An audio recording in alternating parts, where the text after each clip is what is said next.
Good evening, everyone, and welcome to this meeting of the Local Plan Committee. I'm the Chair, Councillor Tim Young. The meeting is being live streamed and will be available to view after the meeting on the Council's YouTube channel. To begin, there are a few matters of housekeeping. Action in the event of an emergency. There are no practice alarms planned for this evening, so if an alarm sounds, please evacuate via the nearest emergency exit, either down the main stairs or the back stairs to the High Street, and then to the car park behind the Town Hall in St Ronald Street. We will have a short break at approximately 90-minute intervals, and please, would speakers use microphones at all times and speak directly into the microphone, and would participants please mute the microphones when not speaking. The use of mobile phones and other devices, including cameras, by visitors is welcomed, but you are requested to use them discreetly and not to disturb the meeting, to set them to silent and not use voice or camera flash functions. Just checking mine. Yes, good. Okay, we'll do introductions. I will go around the tables and ask each member and officer to introduce themselves, starting to my left, please. Councillor Vanessa Moffat from Mile End Ward.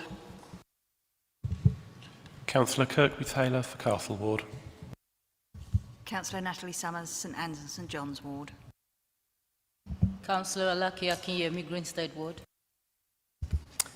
Councillor Faith Smalls, Old Heath, The Hive and Roe Hedge. Councillor Sean Kelly, Wivenhoe Ward. Councillor Martin Parsons, Mersey and Pyfleet Ward. Councillor Rhys Smithson, Tiptree Ward. Good evening, Councillor Paul Dundas, Tiptree Ward, and this evening I'm substituting for Councillor Andrew Ellis. Councillor Lewis Barber, Lexington Braeswick Ward. Ian Turner, Essex County Council. Martin Whittles, Essex Highways, Transport Advisor to the Council. Shelley Blackaby, Principal Planning Policy Officer. Rachel Forkin, Principal Planning Policy Officer. Simon Cairns, Head of Planning and Sustainability. Sandra Scott, Place Strategy Manager. Karen Syrett, Strategic Growth and Infrastructure Manager. Madeline Rolofsma, Democratic Services Officer. Richard Clifford, Democratic Services Manager. Lindsay Barker, Deputy Chief Executive. Thank you, everybody. Next item is item 3, urgent items. There are none, I understand. Thank you, Richard. Item 4, declarations of interests. Invite councillors to declare any interest. Yes, Councillor Barber. As Essex County Council, here a non-pecuniary interest as an Essex County Councillor. Thank you very much. Anybody else? I don't see anybody. If something comes up that you think you ought to declare an interest on during the meeting, please just raise your hand and let me know. Item 5, minutes. Can we confirm the minutes of the meeting held on the 4th of August 2025 are a correct record? Is that agreed? Great, thank you very much. I see no dissent. Carry on to item 6, which is have your say. Right, we have the requisite number, according to our constitution, of 8 speakers. I don't know if officers are going to take them one by one, or would you like to take them on block at the end? On block. So what I will let you do is have 4 minutes instead of 3, because you'd usually get 3, an answer, and then another minute. So if you want to use 4 minutes, if you could set the clock to that, please. Then Karen, Sandra, Simon, and all the other officers will note them down as they go along and then answer them all at the end. The first speaker I have is Richard Martin. Richard, you have 4 minutes, and a bell will ring at 3, and then again when your time's up at 4. Thank you.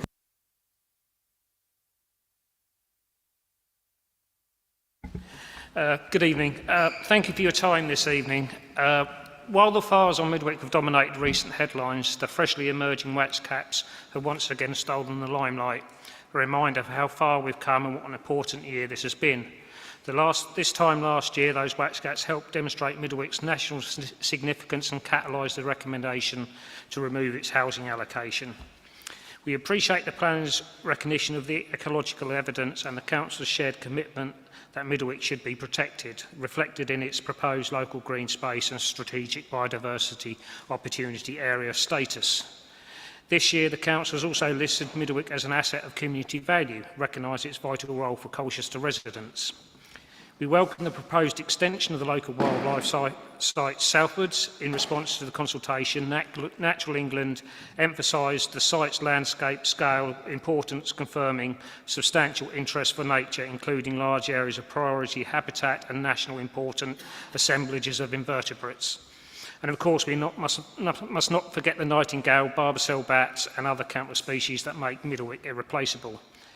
We have moved from a presumption of development to a presumption of protection. However, Friends of Middlewick, Colchester Natural History Society and Essex Wildlife Trust remain concerned about ongoing habitat degradation, worsened by the lack of a management plan, concerns also echoed by Simon Cairns. In a recent letter to Pam Cox, Defence Minister Luke Pollard stated that the DIO would continue to engage with the local authority on environmental and sustainability matters. Yet, in the same letter, the DIO reaffirmed its intention to sell the site, perhaps explaining its lack of engagement and poor management. Why maintain the land if it's viewed as only as a saleable asset? We are reassured that the Council has made clear that the ecological evidence does not support development at any scale, but it appears the MOD still have not got the memo. They have reneged on the agreed short-term plan by failing to cut the northern meadows, so vital for those spectacular wax caps. So we ask, can the Council confirm whether the DIO is indeed engaging on all environmental and sustainability matters? Has the Council raised concerns about the site's management directly with the DIO? And finally, we now have submitted a formal SSI request for Middlewick, shared with the Council. As a key stakeholder, we would greatly value any further support to help secure the full protection this extraordinary site deserves. And just to save time, I'll be happy with if you email the group with the answer to the questions rather than answer them later. Okay, thank you. Thank you, Richard. Karen, Sandra, taking note of all those. Thank you very much, and they'll address those in the comments at the end. Thank you very much. The next speaker is Annette Butterworth, please. Annette, you have 4 minutes, and a bell will ring after 3, and again at the end of your time. Time will start when you start speaking. I'm chairman of the Welshwood Park Residents Association, and the question I have concerns the land designated in the draft local plan with ID 10606, Salary Brook Valley.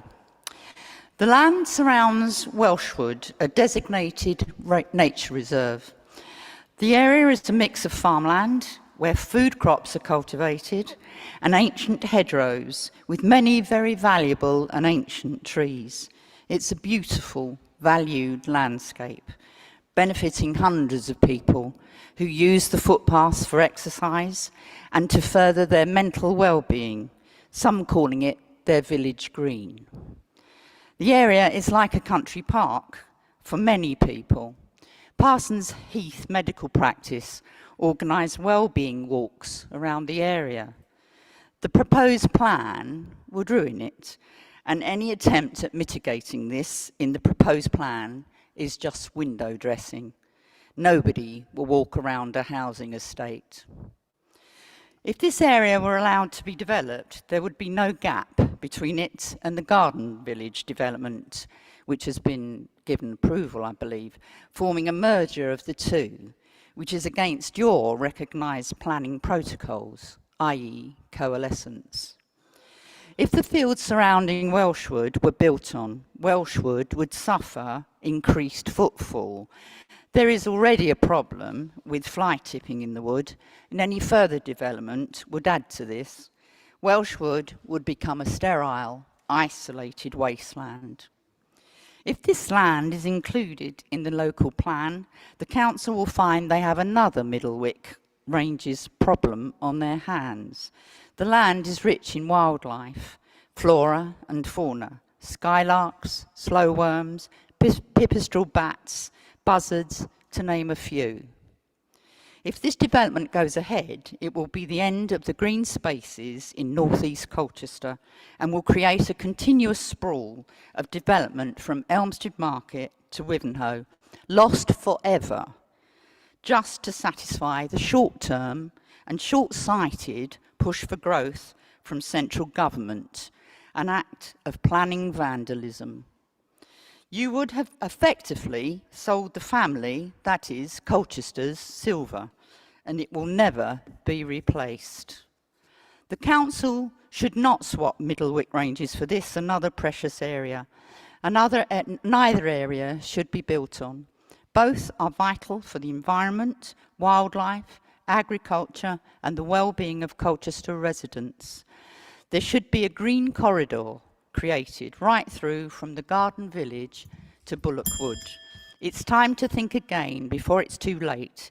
It's time to be imaginative instead of looking at fields on a map with no appreciation of what is there and designating them to be ruined forever. This land should be taken out of the plan. Thank you very much, Annette. Our third speaker tonight is Councillor Mike Lambert, please. Your 4 minutes will start, Mike, when you start speaking. Thank you. Thank you, Chairman. Good evening, councillors. Yes, my name is Mike Lambert. I'm Chairman of Oldham Parish Council. Councillors, your decision tonight comes with significant risks, whether or not you decide to proceed with consultation on the preferred options. Oldham Parish recognises those risks, and we don't envy you the choices you have to make. However, the very fact that our small parish has asked me to attend and express our concern is indicative of the consequences of getting it wrong, not just now but in the future, and the long-term cost to our community's well-being and prosperity. Oldham has just over 200 households and has had no significant new housing for over 50 years. The preferred options could result in up to 750 new homes over the next 15 years within our parish boundary, albeit as extensions to neighbouring villages. Furthermore, under the preferred options, the 6 parishes west of Colchester will see the number of homes double over the next 15 years, and by that I mean the population will double the number of houses there are now. We are already under threat from speculative applications on land allocated in the preferred options, and are currently working with 8 Ash Green to find ways of identifying alternatives that our communities could support. However, allocating sites is actually the easy part of the process. The difficult part is buried in the hundreds of pages of technical reports, and in particular the Infrastructure Audit and Delivery Plan and the recently published Further Transport Evidence. Both demonstrate the scale of the challenge and as yet still raise more questions than answers about how these can be met, and the social and physical infrastructure delivered that will allow the city to function effectively in 2041. Ideally, we believe the local plan process should be paused and the preferred options redrafted to incorporate the delivery plan for infrastructure as front and centre of the document, with the consequential land use allocations as a secondary function of the local plan and the final plan. We say ideally, as we are only too well aware of the risks of further delay and the pressure the Council is under from national government. Interim measures could be taken to reduce those risks whilst further work is done, but if your decision is to proceed to consultation with the preferred options unaltered, Oldham, and I believe the community at large, will be looking for some clear assurances as part of your resolution this evening. Firstly, a clear commitment to not only consult, but to engage, listen and respond to what the community is telling you. You will be only too aware of the well-publicised flaws in National Grid's approach to consultation over the last few years. Secondly, an undertaking that the plan will not proceed to a Reg 19 draft on the basis of the current housing numbers, unless and until the plan has been redrafted to incorporate the infrastructure delivery plan as a key component, with clear evidence of how this will be funded and development phased, including a full review of the effectiveness of contributions from Section 106 and community infrastructure levy. Thank you. Thanks very much, Mike. Our fourth speaker is Sarah Kench. Sarah, come forward and your 4 minutes will start when you start speaking. Thank you.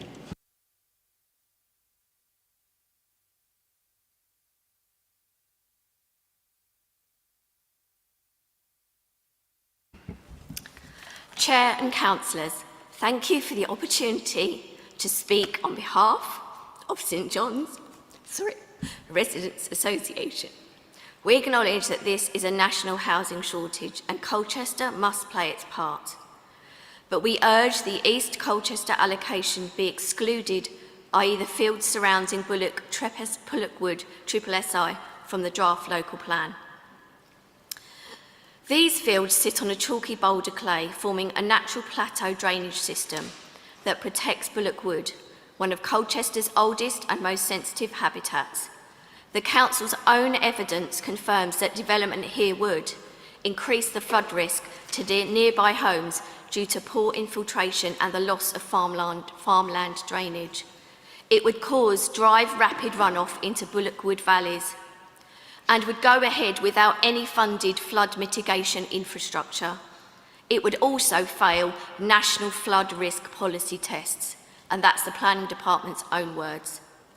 With more intense rainfall, hotter summers and wetter winters forecast, this Cray Plateau would experience flash flooding and soil erosion, increasing temperatures due to heat island effect and stress to the ecosystem due to changes in the moisture.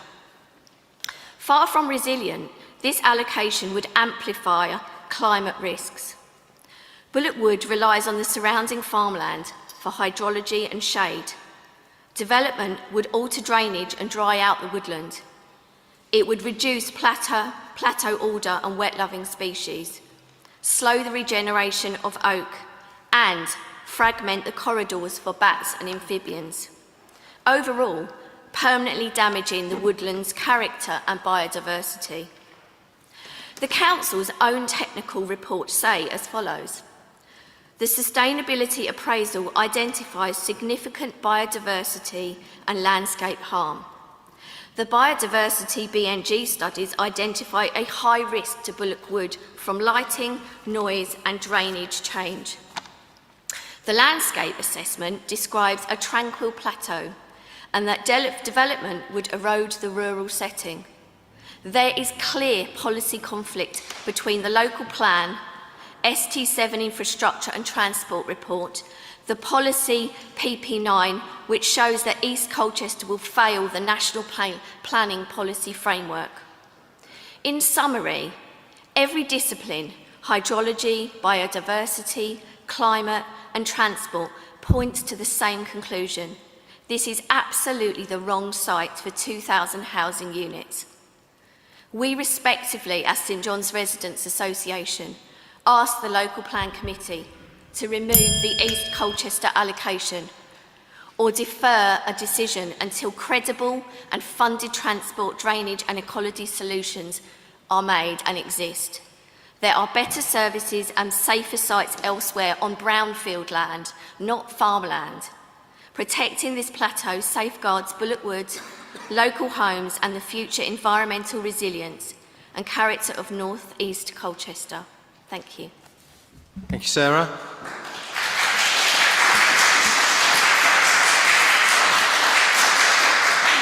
Speaker number 5 is Paul Armstrong. Thank you, Paul. If you could come forward. Same rules apply. 4 minutes. Bell will ring after 3 and then again after 4. Thank you. Paul Armstrong, Langham Parish Council. Good evening, councillors.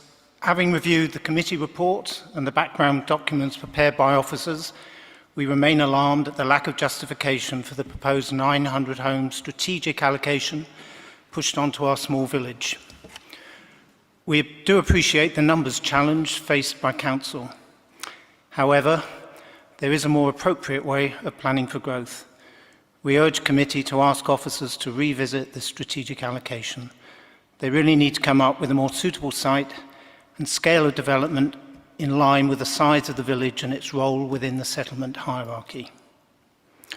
We've maintained our position at previous local plan committees when on 2 occasions consultations have been deferred, yet officers have been reluctant to engage with us and seem hell-bent on pursuing this unwarranted proposal, which, it has to be said, really does fly in the face of all recognised sustainable development principles.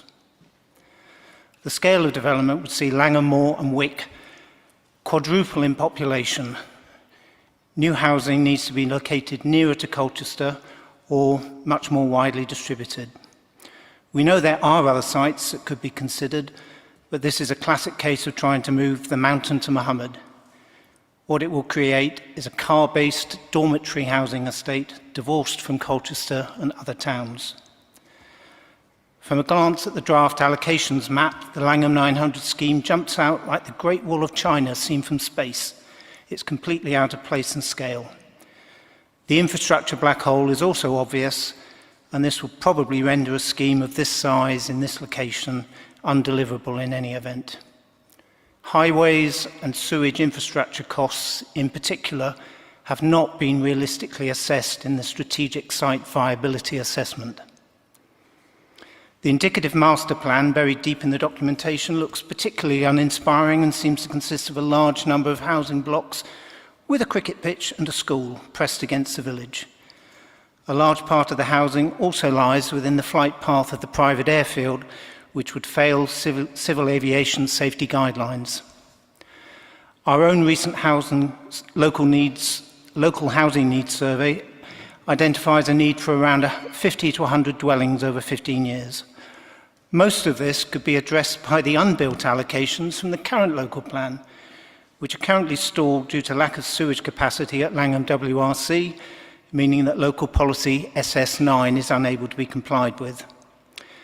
I'm sure officers will say that all these points can be raised in our representations, and indeed we're ready for that with 150 pages of prepared evidence.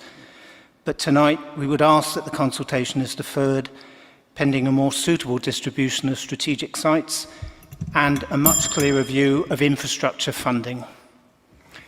So with my extra minute, I'd just like to say a bit more about sustainability.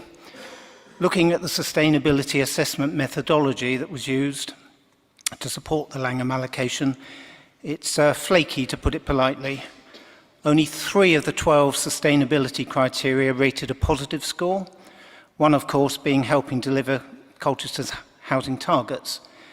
The other 2, though, were sustainable transport and community health and well-being. Transport scores a net positive because it's only a short distance to the nearest bus stop and nearest cycleway. This apparently outweighs the 5.5 miles distance to the train station. The assessment criteria only measures distance to the bus stop, not the quality or lack of the actual bus service provided. Community health and well-being scores a net positive because access to an adjacent green field apparently more than outweighs the 3-mile journey. Thank you very much. Thank you. That wasn't a minute. That's your 4 minutes. Thank you. Our next speaker, sixth speaker tonight, is Alistair Hunter. Alistair, come forward, please. Thank you. You have 4 minutes, and the time will start when you start speaking, Alistair. Good evening all. Thank you for your time once again. My name's Alistair Hunter from the Langham Parish Council. I'm going to talk about a bit more general items this evening. I'd like to bring 2 questions. Where's the funding and where's the water? I'd like to bring these 2 overarching issues to the attention of the committee members. I've been asked to review thousands of pages of fine, inspirational words written about vision, strategy, policies, audits and assessments. But where the rubber really hits the road is in Appendix A to the Infrastructure Audit and Delivery Plan, a spreadsheet which itemises all the specific infrastructure projects necessary to turn the plan into reality. 9 months on from February, it was fully updated and republished last week. The main change from February would appear to be the addition of a handful of extra dedicated cycleways in supposed mitigation, I imagine, for the cancellation of the A12 widening project. But the updated spreadsheet crystallises a huge funding gap of over £800 million across all the projects needed to underpin the draft local plan. So, the draft local plan isn't really a plan at all. It's a set of aspirations, disconnected from any chance of realistic deliverability. So what does the future hold if this plan goes forward without proper financial underpinning?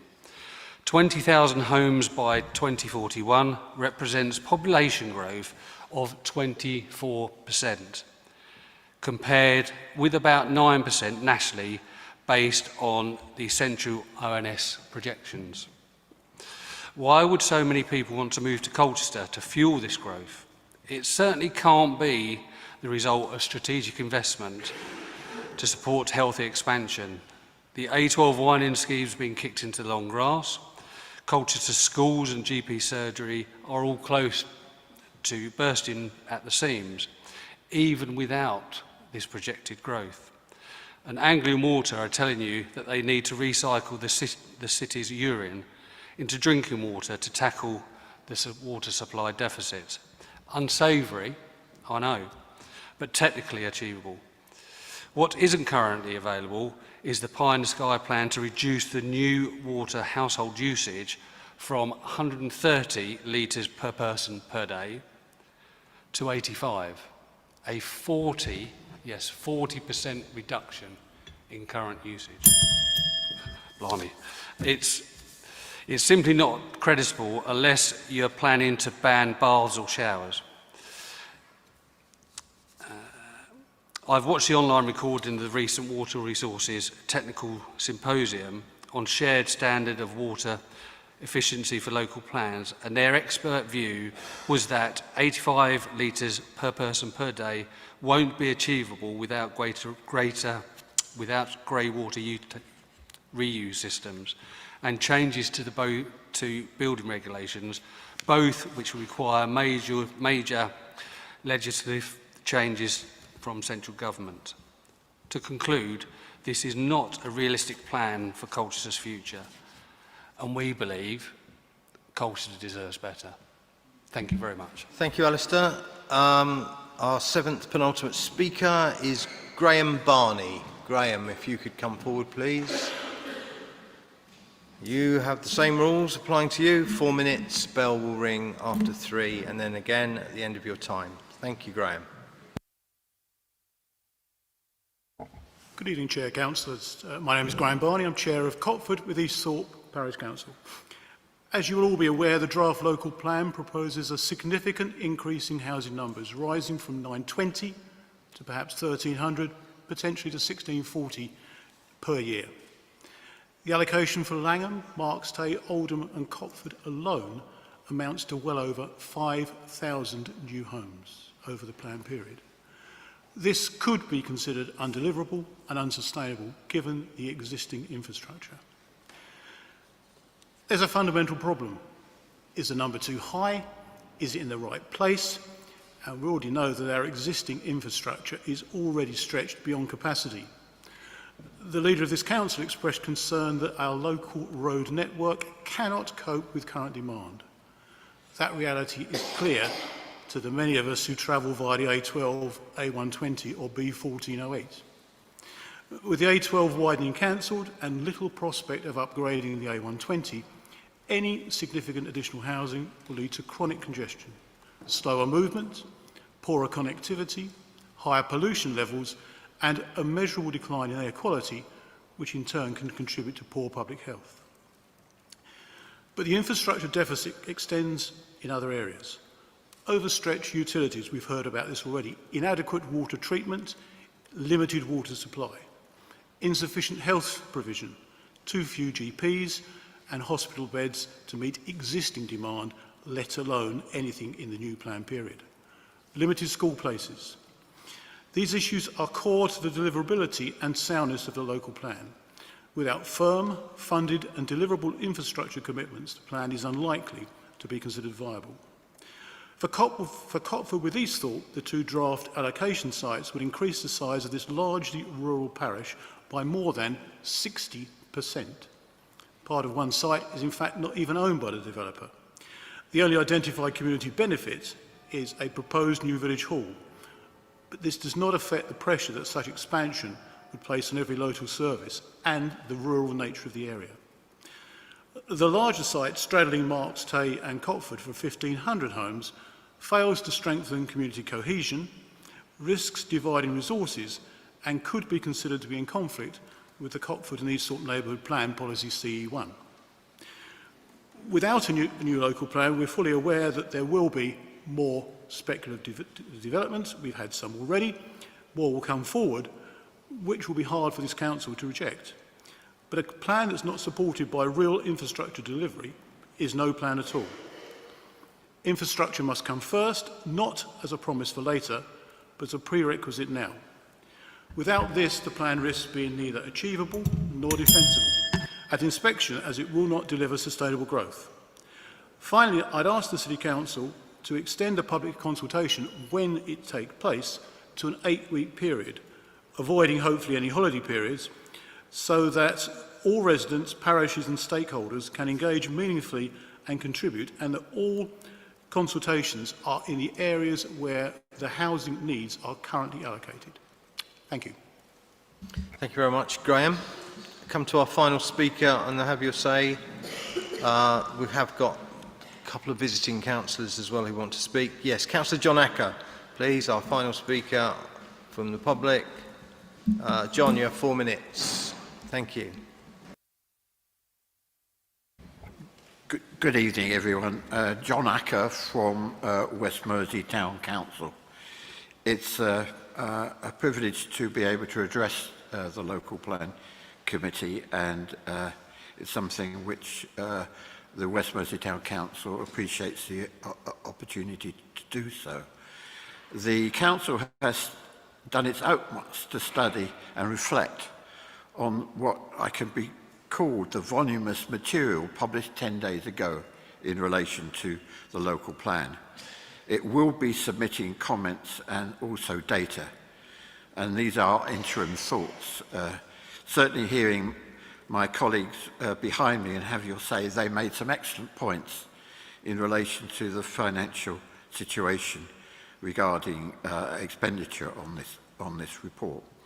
But West Mersey Town Council wants to go on record to express its very grave concern at the allocation of 300 dwellings on the island over and above the already allocated 200 plus under the present local plan. Together with the moving of the settlement boundary to include a further 16 hectares of farmland, we strongly wish to state that insufficient consideration has been given to the fact that we are an island community, an island settlement. We say that the material does not reflect in many ways what residents are experiencing on the ground in their everyday lives, nor does it address, we believe, the inherent value that the island brings not only to the residents, but also to the city and to the whole region. The Blackwater Estuary is a site of immense ecological significance, and we have put forward detailed representation regarding that, which at the moment have remained unanswered. We wish to see the part of the local plan an assessment of the marine conservation zone and the Essex Estuary Special Area of Conservation. We have before referred to the vehicle movements that affect the island. The effect of high tides on our Strood are impacted for over 200 days a year. The extra dwellings will mean many more extra car movements a day on and off the island. There is also the use of static caravans, touring caravans and holiday lets. The public transport is impacted. During the middle period of the day, when high tides, there can be no public transport for 4 hours. I'd certainly like to see more detail from the Essex in relation to that. Our doctors have had to close their list to new patients. Lastly, we would urge that consideration be given to strengthen your consultation. Many residents of Mersey do not have an access to a PC. Braintree had drop-in events in 7 centres as part of its local plan. We want the consultation period to be extended to take account of the Christmas and New Year. So in summary, committee, as an island settlement, we say what is proposed is unsustainable, and we ask you to consider the allocation for Mersey. Thank you very much. Thank you, John. That concludes the Have Your Say from the public. I say I've got 2 visiting councillors who wish to speak, and the first of which is Councillor Sarah Naylor. Councillor Naylor, please.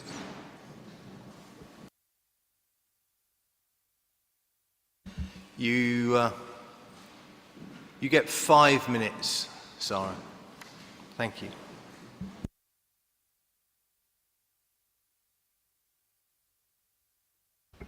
Thank you, Chairman. Thank you, Committee. I'm just going to admit something to you which I'm hoping that you'll take a lead from. I've literally just changed entirely what I was going to say. Changed it entirely. I'm the Colchester City Councillor for Lexington Braithwaite Ward, which is a bit of a misnomer. It takes in a lot of villages, including Oldham.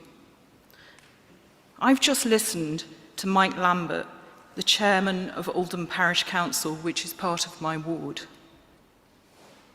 So I'm going to actually use this opportunity to urge you to also stop what you might have been planning to say and do tonight. Instead, think carefully about the points that Oldham Parish Council Chairman has made, but not just Oldham Parish Council Chairman.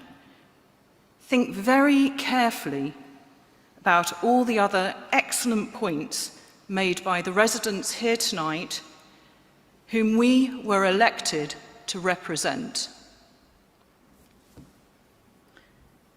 Mike made a very good point about the allocations in the draft local plan being nothing short of a tsunami of housing that will overwhelm the rural village of Oldham and its neighbours of 8 Ash Green and Marks Tay. Mike says you have an unenviable decision. I can't disagree. Paul Armstrong, Langham Parish Council, says there is no justification for 900 homes to be pushed onto the village. I agree with him. There simply isn't. Annette Butterworth, Welshwood Park Residents Association Chair, talks about an act of planning vandalism. Again, I can't disagree.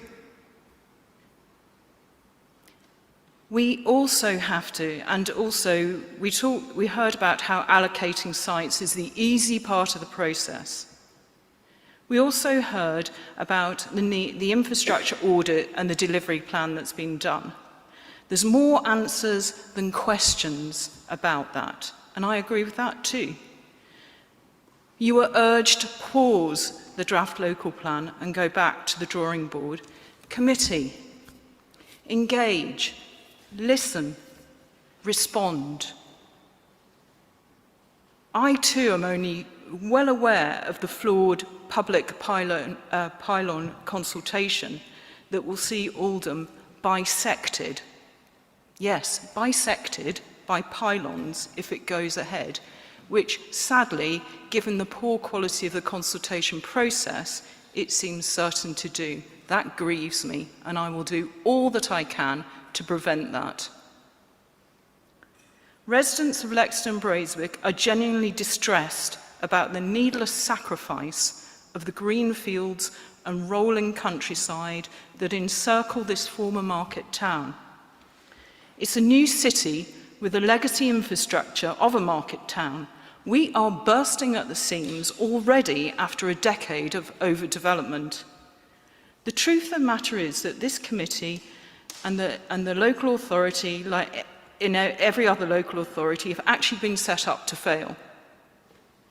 It's impossible to deliver this quantity of housing in a managed way in the time that we've been given.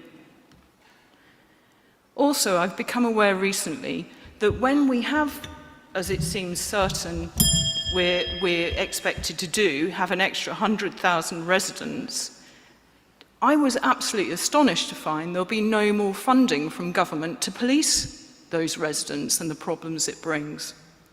Not a penny.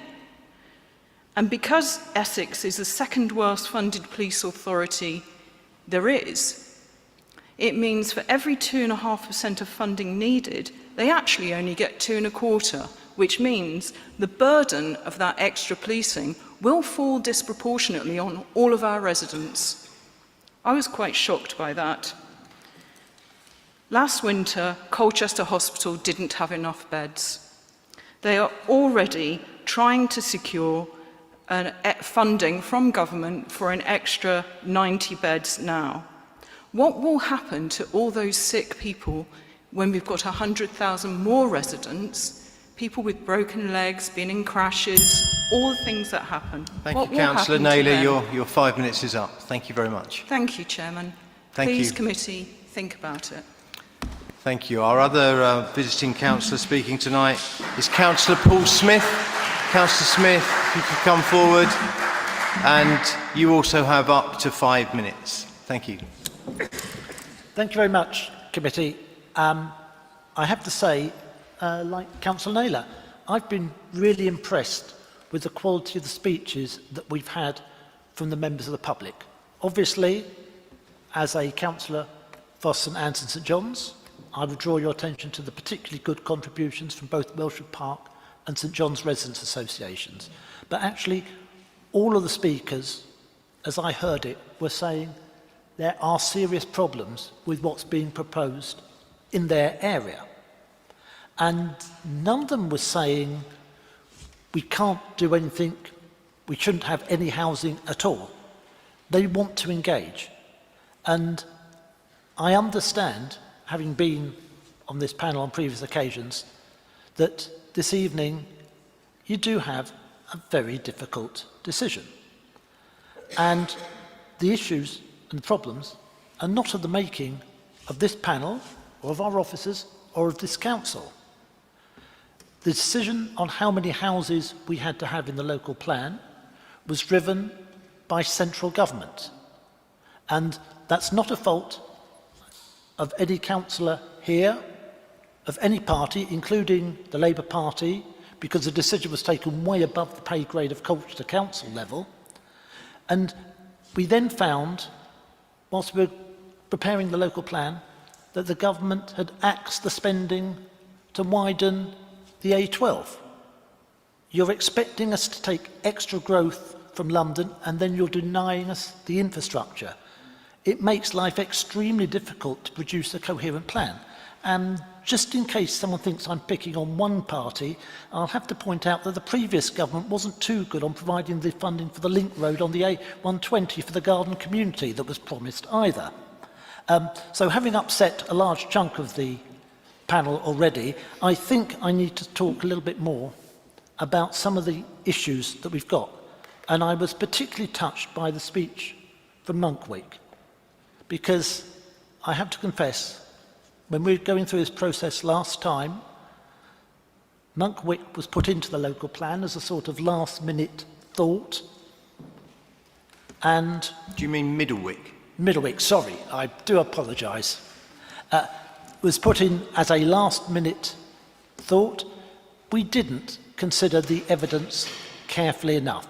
That evidence has now become discredited. We need to be very careful that we do not make the same mistakes this time round. And equally, last time round, we had a very difficult time getting past the inspector.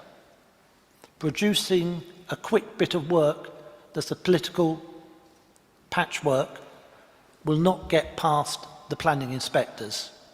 And that is another big problem. I would draw your attention also to one of the issues that we've seen in the traffic surveys, a very detailed traffic survey, and I must admit a very impressive one, looking at the impact of the extra growth and the impacts it would have. And what could be done to mitigate it? Well, yes, it was going to cost an awful lot of money, hundreds of millions of pounds to mitigate it, and even then we'd end up with only slightly more congestion than we have at the moment. I think the whole structure that we're looking at seems to be dangerously flawed, because I cannot see how we can get the delivery of what our residents want and what the government wants without the infrastructure and the investment. And that means we have to, I think very hard about what we're doing. And finally, I would say about the timing of the consultation. If I was writing an episode from Yes Minister and I was advising the Prime Minister on how to get a consultation through, I think I'd produce the documentation in waves late and then hold the consultation over the Christmas holiday. I really think Colchester Council is better than that, and I would ask you to think very carefully on your considerations today. Thank you.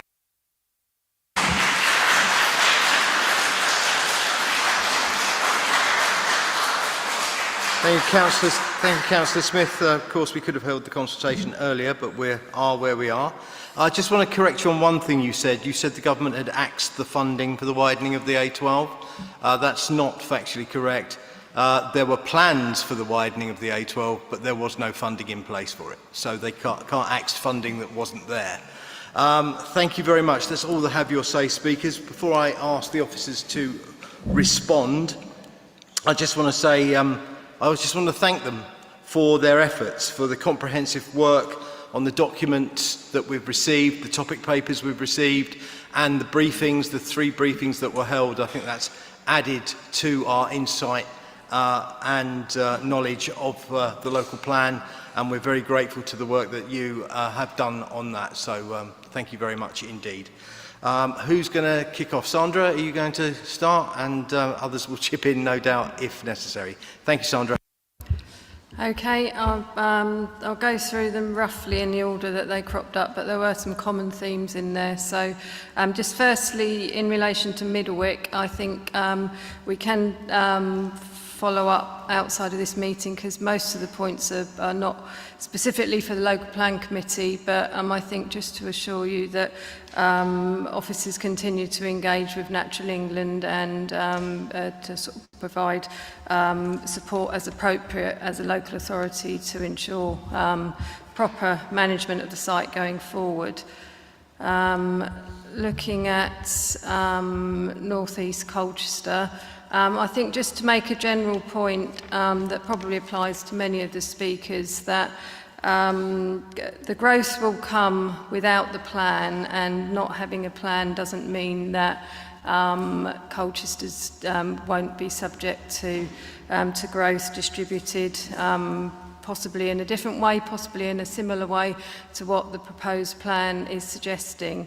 But by having a plan in place, it gives the best chance for the council to protect areas of that are need protecting, to have robust policies in place to deal with many of the constraints and challenges and issues that many speakers have very effectively pointed out this evening, and to give the best chance of and degree of certainty about the infrastructure that can be delivered to support the growth that's planned. Just picking up on a few of the site-specific considerations and characteristics that were referred to, I think the safeguarding and enhancement of those important areas that the evidence sort of picks up and were referred to, including Sallery Brook, Welshwood and Bullockwood and other parts of the North East Colchester site. The evidence and the policy provides the opportunity to properly safeguard those and to plan and master plan the area to enhance and maximise the opportunities and provide the appropriate protection and connectivity that's important, and prevent coalescence, as was also mentioned. Another general point really just to make, that the distribution of growth that's proposed, I understand each and every community's concerns around what the feelings about the impact on their community, but from the task we're challenged with is providing a local plan for the whole of the Colchester area. The distribution of growth, as has been pointed out, the quantum is based on a mandatory target, and the distribution has been based on a spatial strategy that has taken into account a range of evidence and factors and alternatives that have been assessed through relevant considerations, including the sustainability appraisal. All larger settlements and many smaller ones are needing to take growth in order for Colchester to meet the numbers that we're challenged with providing, and that also includes extending the urban area as part of the spatial strategy. Reference to assurance about if we proceed with consultation about a final infrastructure delivery plan accompanying Regulation 19 plan. I think following the national guidance, I think the infrastructure delivery plan is an iterative piece of evidence, absolutely critical to the plan and critical to demonstrating soundness, and includes taking into account the feedback from all parties, including many of the infrastructure providers, as part of the consultation on Regulation 18. So a further iteration of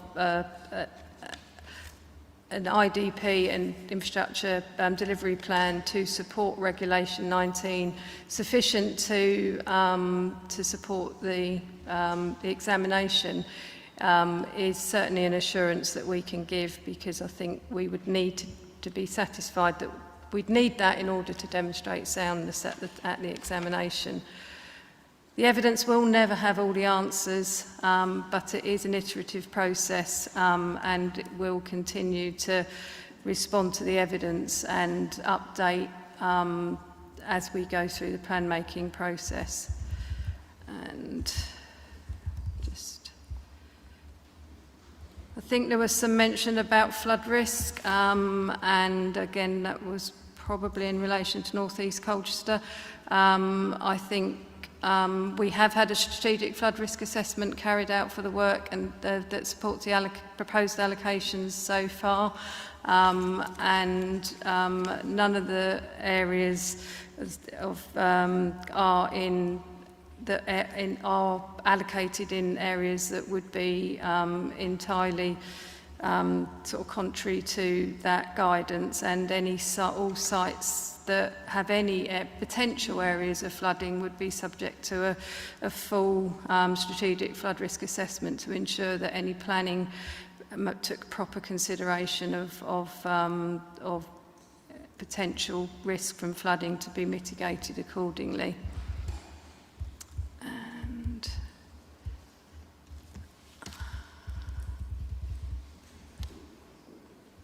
The water issues, I think the infrastructure, I think water was doesn't only apply to Langham, but Langham was where it was picked up. I think the evidence recognises that the current capacity at Langham is not sufficient, and that there isn't an existing solution in place. But it also goes on to recognise that that doesn't mean to say that there isn't a solution that could be found, and I think the wording of the policies in the plan that applies to Langham and other locations is strong and clear that a solution would need to be found in order to support the development going forward.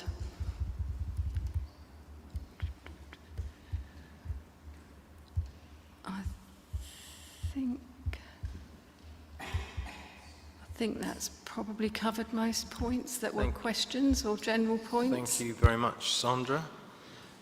Anybody got anything to add? No.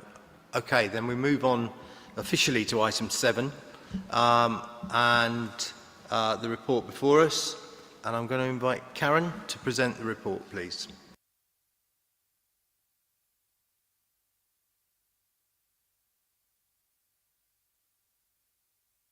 Sorry, we're just waiting. Oh, it's up. Thank you. If we can move to the next slide, please. So, committee, tonight you're being asked to agree to publish the draft local plan for consultation. In February, this committee deferred that decision to allow for extra work to be undertaken, and that has now been completed as detailed in the report and in more detail on the website. If agreed tonight, it will allow everyone to have their say and to inform the next version of the plan. At that stage, further public consultation will be undertaken. As you can see, that's intended for summer 2026. We'll then submit the plan to the Planning Inspectorate. The Planning Inspector will hold hearing sessions where, again, people have the opportunity to take part and to have their say. And then, following the examination hearings, it's likely that modifications will be published, again, for public consultation.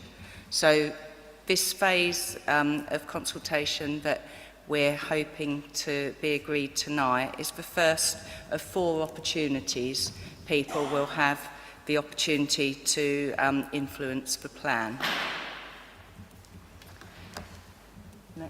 Next slide, please. Thank you. If we proceed tonight, we're working to the timetable shown in the chart at the top of this slide, and it shows submission by December 2026. That's a tight deadline, but it does mean if we can meet it, the plan is assessed and examined under the current planning system, which at least we know the details of. The alternative, if we delay or we don't go ahead, is that the plan will be submitted and examined under a new system. We don't know the details of that new system. It's intended to speed up the plan-making process, and the idea being that local plans from inception through to adoption will take no more than 30 months. So it suggests a much quicker procedure and possibly less opportunity for people to engage, but that's pure speculation at this stage because we don't know the details. Next slide, please. Thank you. This stage of the plan-making process is known as Regulation 18, and whilst the regulation itself isn't specific about what type of evidence should be published at this time, it's specific about what consultation shall take place, who with, and the length of time. It also states that all representations received at this stage must be taken into account in making revisions to the plan, which is the Regulation 19 plan, and the version of the plan which is submitted to the Planning Inspectorate. Next slide, please. The regulation doesn't specify what evidence is required at this stage. As I said, some councils have very limited evidence at this stage. There was one I came across that had a baseline transport report which showed opportunities and constraints, but no solutions whatsoever, no infrastructure work and no viability work. So it's very flexible in terms of the type of evidence that people publish to support the plan at this stage of the process. We've published, I think everyone will agree, a lot of evidence at this stage. I hope people have found that helpful in informing the process that we've undertaken. Next slide, please. So at the Regulation 18 stage, which is just a reminder of where we're at now, evidence such as the sustainability appraisal will be used to inform the plan, but all evidence should be proportionate to the stage that we're at. So there is a lot of evidence published, as I said, and it has all been used to inform the plan. What will happen is that evidence evolves over time, some more so than others. But what we have done is we've taken that evidence forward from February. We haven't identified anything that we call showstoppers, anything which fundamentally undermines the plan which has been published. And there's nothing that suggests we can't proceed to consultation at this stage. Next slide, thank you. I've just included this slide because the Planning Advisory Service are part of the Local Government Association. Their role is to advise councils on all planning matters. And they published a document on evidence base in relation to plan making. And some of the points that I've pulled out here are quite relevant, I think, for tonight. And it says that evidence will evolve in detail and content over the course of plan making until submission. At that stage, the evidence should be complete. So we're acting in accordance with the best practice guidance. So additional work has been undertaken on transport, on infrastructure and on viability. That's all been added to the website and it's summarised in the committee report before you tonight. This will be further refined following consultation when we have more site-specific information and we know exactly what sites are being taken forward. Next slide, please. Thank you. One piece of work that the team has undertaken to inform the plan is to establish a settlement hierarchy. And I pulled this out because really this demonstrates the urban area of Colchester, including the city centre, at the top of that hierarchy, and then growth and opportunity areas, large, medium, small settlements, and then the countryside. And if we move to the next slide, this shows how the allocations for growth have been distributed. And Sandra mentioned that a lot of the growth had been distributed to the urban area, which is the purple colour on the chart. Service. The small red part is small settlements, and you'll see only 85 units are being proposed in those small settlements. So every large settlement and a few small settlements are being required to take some growth, but the majority is in those main areas. The infrastructure evidence identifies 230 projects, which has an enormous cost associated with it of £1.3 billion. Whilst some funding is identified, there is a large funding gap. And several of the speakers tonight have mentioned infrastructure, and it is a common theme and a common concern to people. There are many ways of plugging that gap, not least Section 106 and SIL, should it be introduced. If we can move on to the next slide, please. This identifies some of the funding streams that we know about at the moment, but we can't possibly second guess what might be available between now and 2041. What we do know from the viability report is that the new development, the growth that's proposed, will go a long way to meeting that shortfall in terms of what it will contribute both to delivering infrastructure and financial contributions. We also know, I think there was a court case relating to Gilston Garden Village, but found that acute care, hospital care, is actually the responsibility of the government to fund, and all citizens are taxed to fund the hospital. GP services and more local health care we can certainly seek contributions towards and have done and will continue to do so. Next slide, thank you.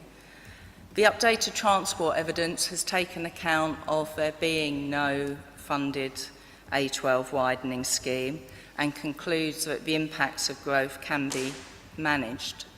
Again, another point one of the speakers made was about the level of detail in terms of highways and transport infrastructure.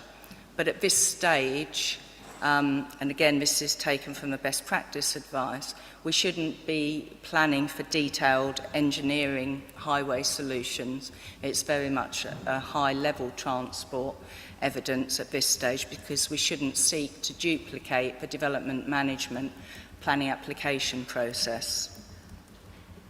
Next slide, thank you. The updated evidence on viability shows that the plan is deliverable overall. And in fact, one of the consultants said it's the most viable plan that he's ever worked on. So I think that was quite refreshing to hear. It does show some quite substantial infrastructure funding and Section 106 funding from the developments. And as I say, that will go towards funding some of those projects that have been identified in the infrastructure work. The next slide.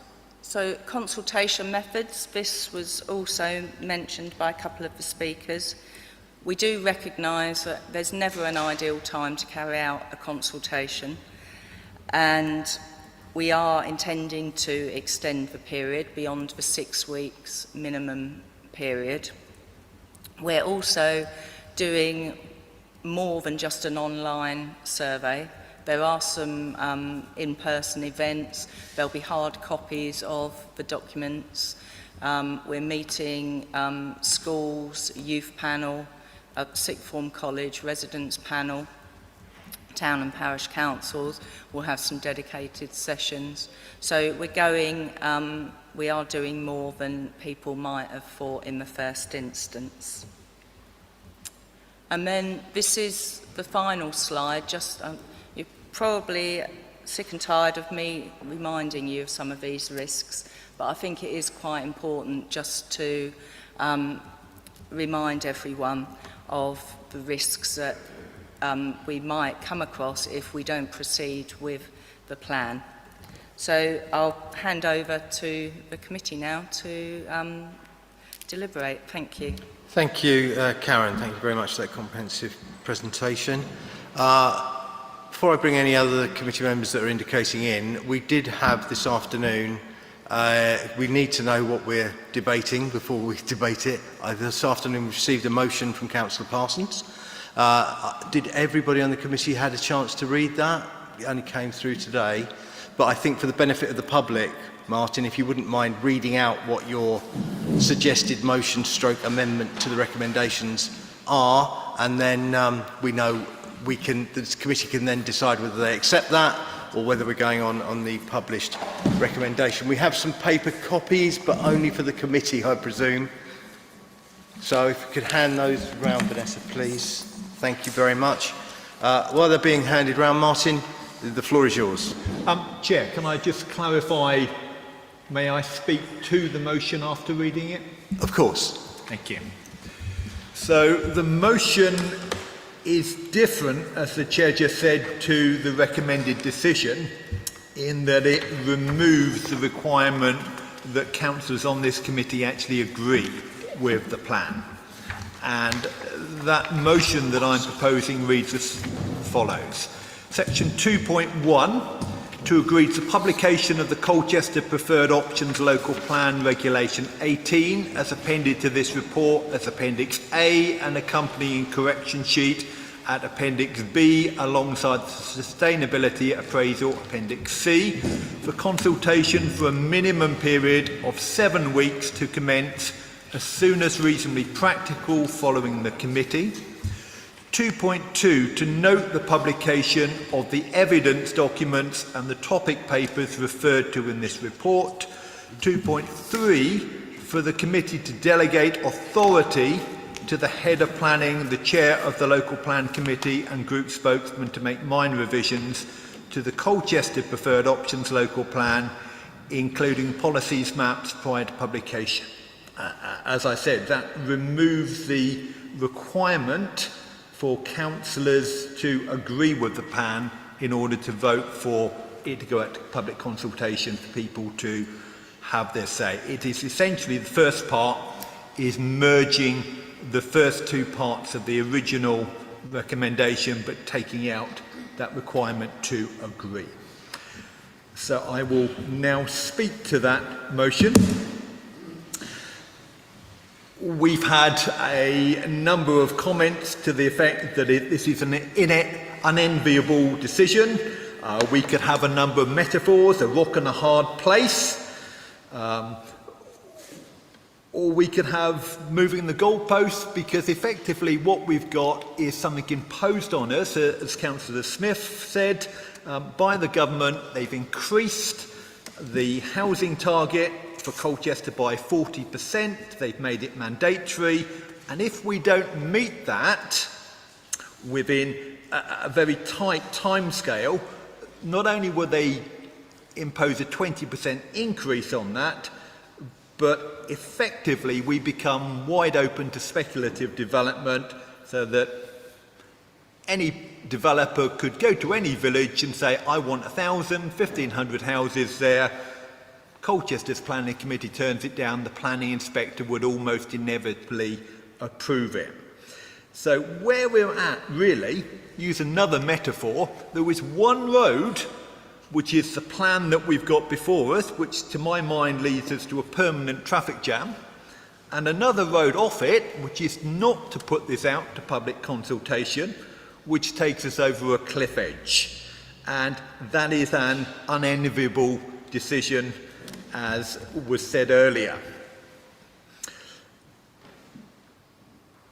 It's not what most of us would want. I suspect that we could count on the fingers of one hand people in this room who actually want these huge numbers of houses. I have a number of concerns about the plan. We saw in thousands of pages of evidence for this committee that the main housing need in this area is in the urban area of Colchester, but the majority, as we saw from the pie chart, of the houses are being built in smaller settlements in the rural area. I understand what's been said to us by officers about viability, although I do think that the old station site where the car park used to be could certainly have a couple of tower blocks. 15 minutes on the train to Liverpool Street's got to be viable. And the question I have in my mind still is, why are we not building upwards rather than building out? Why are we building outwards rather than upwards in the urban area?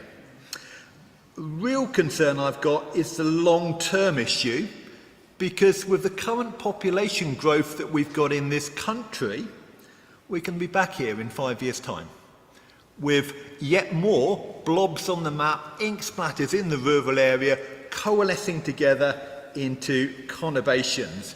And until some government is prepared to turn that tap off and to get us back to somewhere near net zero migration, which is roughly not quite where we were before the Blair era, then we are going to be back here. And I have real concerns about those conurbations developing in the urban areas, urban sprawl.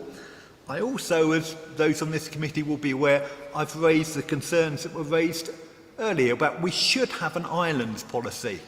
We have in North East Essex more islands than anywhere else in the country, and I think there should be a limit set by this committee strategically, the percentage that should be developed. I'd suggest around 20%. But I come back to going over the cliff edge. Jaywick was in the news this week as the most deprived ward in the country. The reason Jaywick is so deprived dates back to before the 1947 Town and Country Planning Act, where if you owned a piece of land, you could build whatever you liked on it. And the risk of not having a plan, no matter how much we dislike it and how much we think it should be better, is that we have housing estates, not just chalet developments, but whole housing developments, thousands of houses in villages that we can do nothing about, but they will effectively just be approved by the government housing inspector. So for gritted teeth, I am proposing this motion that we should put it out to consultation so that our residents can have their say, not just us as councillors have our say, but let our residents say exactly what they think. It is imposed on us, as I've said, but I think we're at the point now where it is the choice between a road that takes us to a permanent traffic jam. We know the infrastructure money is not there. You know, it's not great. It's managing the decline in the quality of life. But the alternative is going over the cliff edge with speculative development, thousands of houses, big estates, plonked on the rural areas by developers. We can do nothing about it. So I want to give my colleagues on this committee the opportunity to be able to vote for their residents to have a say on this plan as the least worst option for our local communities, and that's what it is, I'm afraid, because it's imposed from above, rather than just us having our say. Local residents should be allowed to tell us exactly what they think. Thank you, Chair. Thank you, Councillor Parsons. Is that motion seconded? Seconded by Councillor Smithson. So we are now debating Councillor Parsons' motion. It doesn't override the recommendations at the moment. We are now debating Councillor Parsons' motion. I've got 5 speakers down for the moment, starting with Councillor Dundas.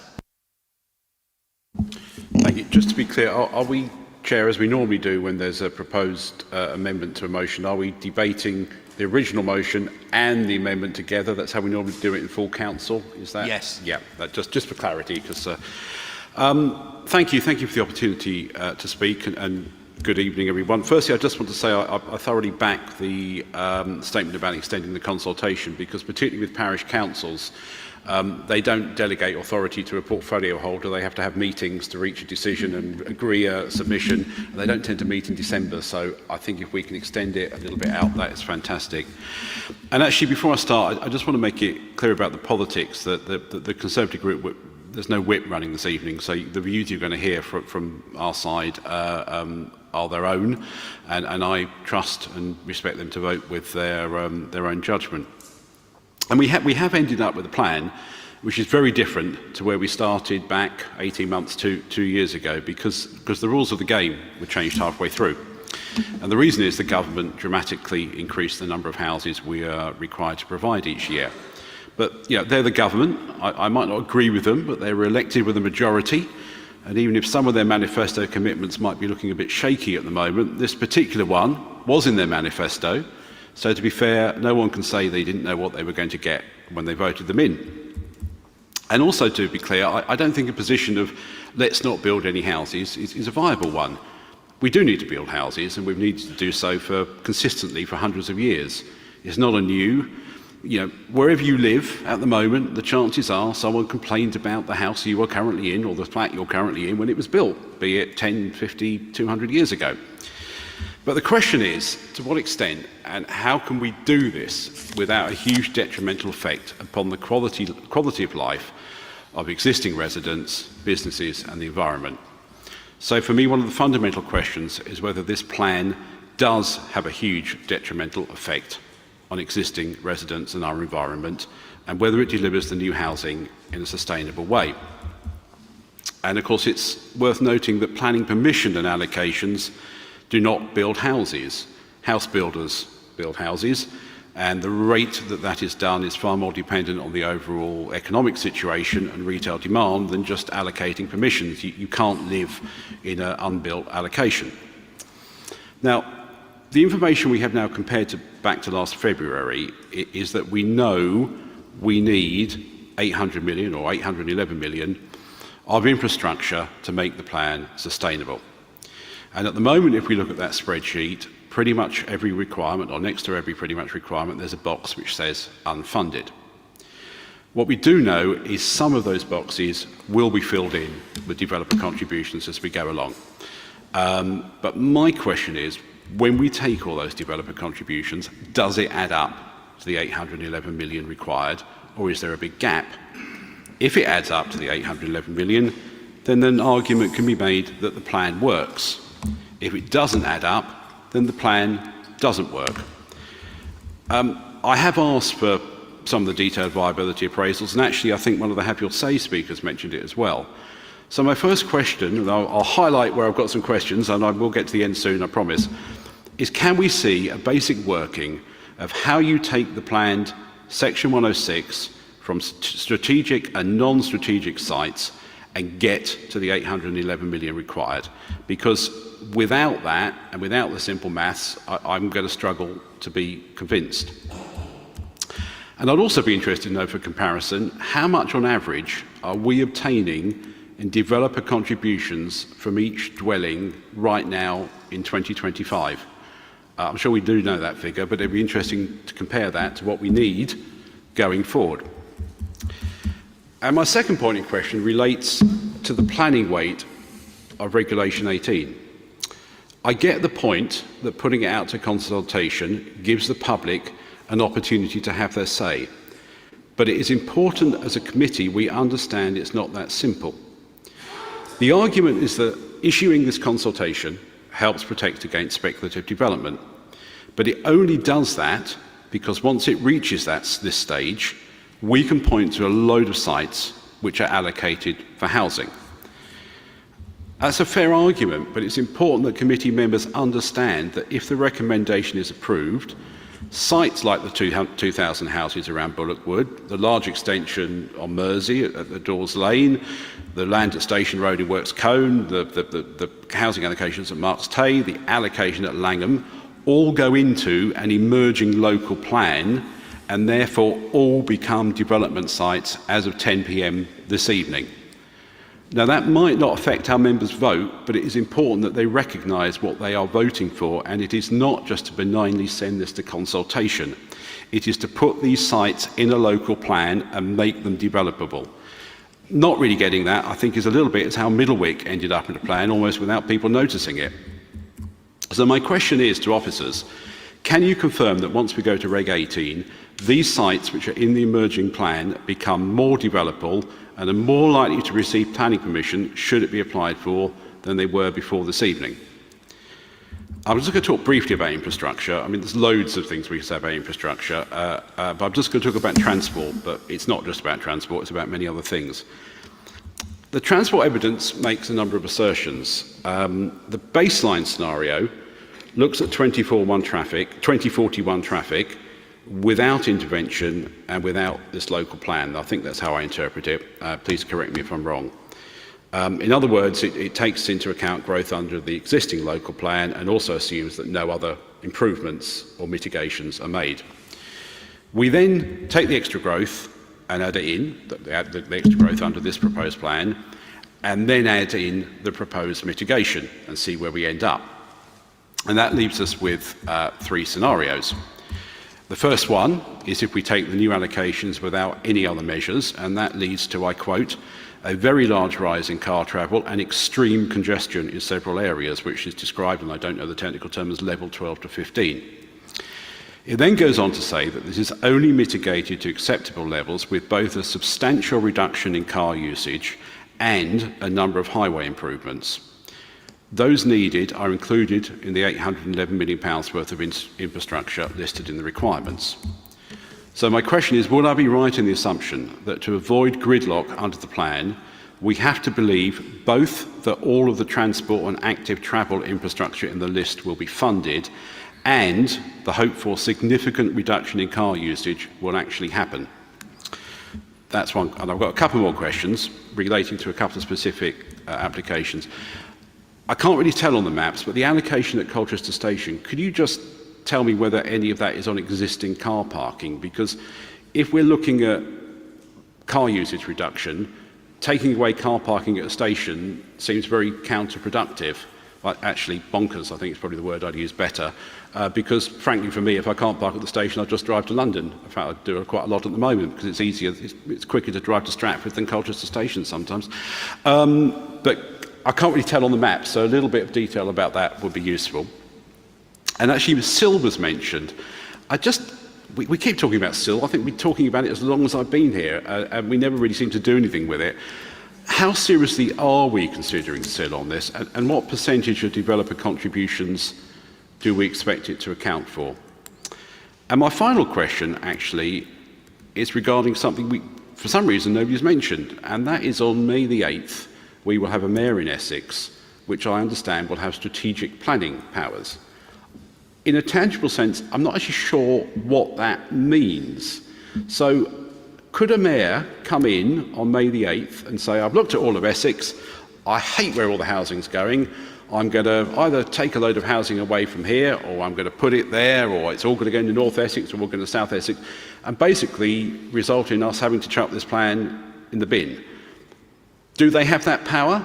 And perhaps you could tell us exactly what powers they will be able to exercise with regard to allocations and any effect they can have on our housing numbers post May the 8th. Thank you.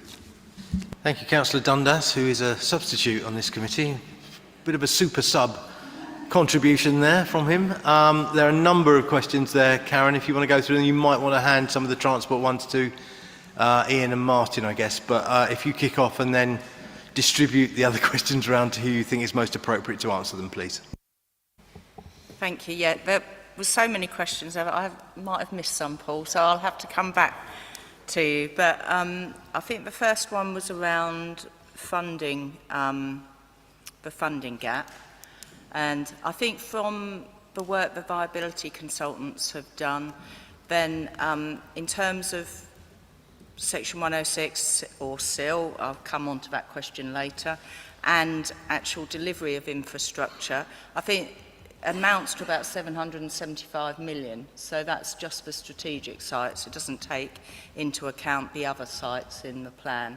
So you can see that we're almost up to that 811 with those alone.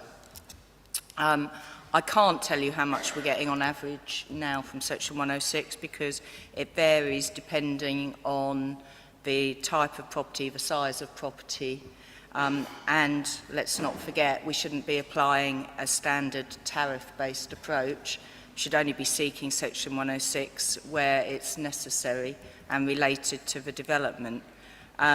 My guess would be most sort of single dwellings are paying at least for community and public open space. So it probably starts from 5k up to 20k, say. And then on top of that, you've got infrastructure that's delivered directly, such as it may be road schemes, you'll have affordable housing, public open space within sites. So it's hard to just say it's a figure for a one-bedroom flat and a figure for a four-bedroomed house. It's very much dependent on the development itself. In terms of SIL, while we're on that, you do need an adopted plan with up-to-date policies to proceed with SIL, and ironically, you need to demonstrate a funding gap. So you need to be able to say we need this amount of infrastructure, these are the projects, to be able to justify charging SIL. But it's certainly something that we would be looking to do going forward, as I have no doubt a new mayoral authority would do, because one of the strategic planning powers is the ability to levy a mayoral SIL. And I would imagine that would be used to fund strategic infrastructure projects, you know, of county-wide significance. The other mayoral strategic planning functions, I can certainly email the committee afterwards because I don't know all the details. But what I would say, and I think perhaps most relevant to your point, is around the spatial development strategies that the combined authority would be responsible for preparing. I think we're in a far better place if we've got a plan of our own to then inform the spatial development strategy, rather than not having an up-to-date plan, because I think the first iteration is going to have to reflect those plans that are in place and up to date. So I think from that aspect, we would be better progressing the plan and being able to inform them rather than the strategic plan informing us.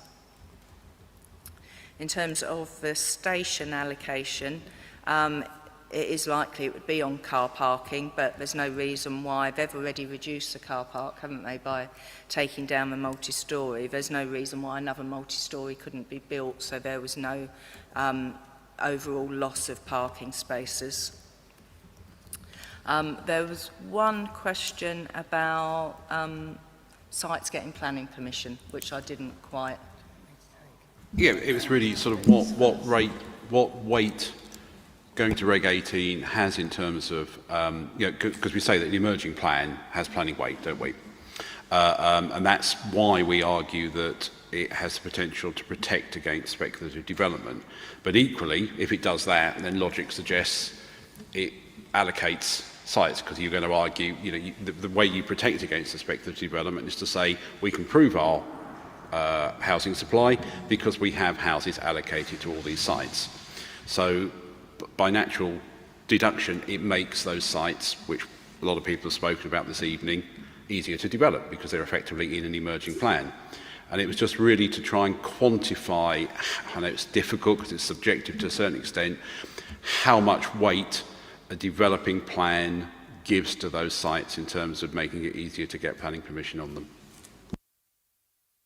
Okay, I think Sandra's going to answer most of that, but I'll just say that allocations alone don't provide a supply of housing land, because sites have to be demonstrated to be deliverable, which means they have to have planning permission or be a certain way down the line rather than just a pure allocation. Sandra, and then I'm going to ask Ian and Martin if they would address the transport issues, please. Sandra. Okay. Yes, it would become an emerging plan, but the MPPF is quite clear that the degree of weight increases as you progress through the planning process, and I think the time at which it becomes the weight increases when you reach your submission draft, and then there's an exercise you have to do in looking at the degree of the level of objection to whatever the proposal is that's in the plan.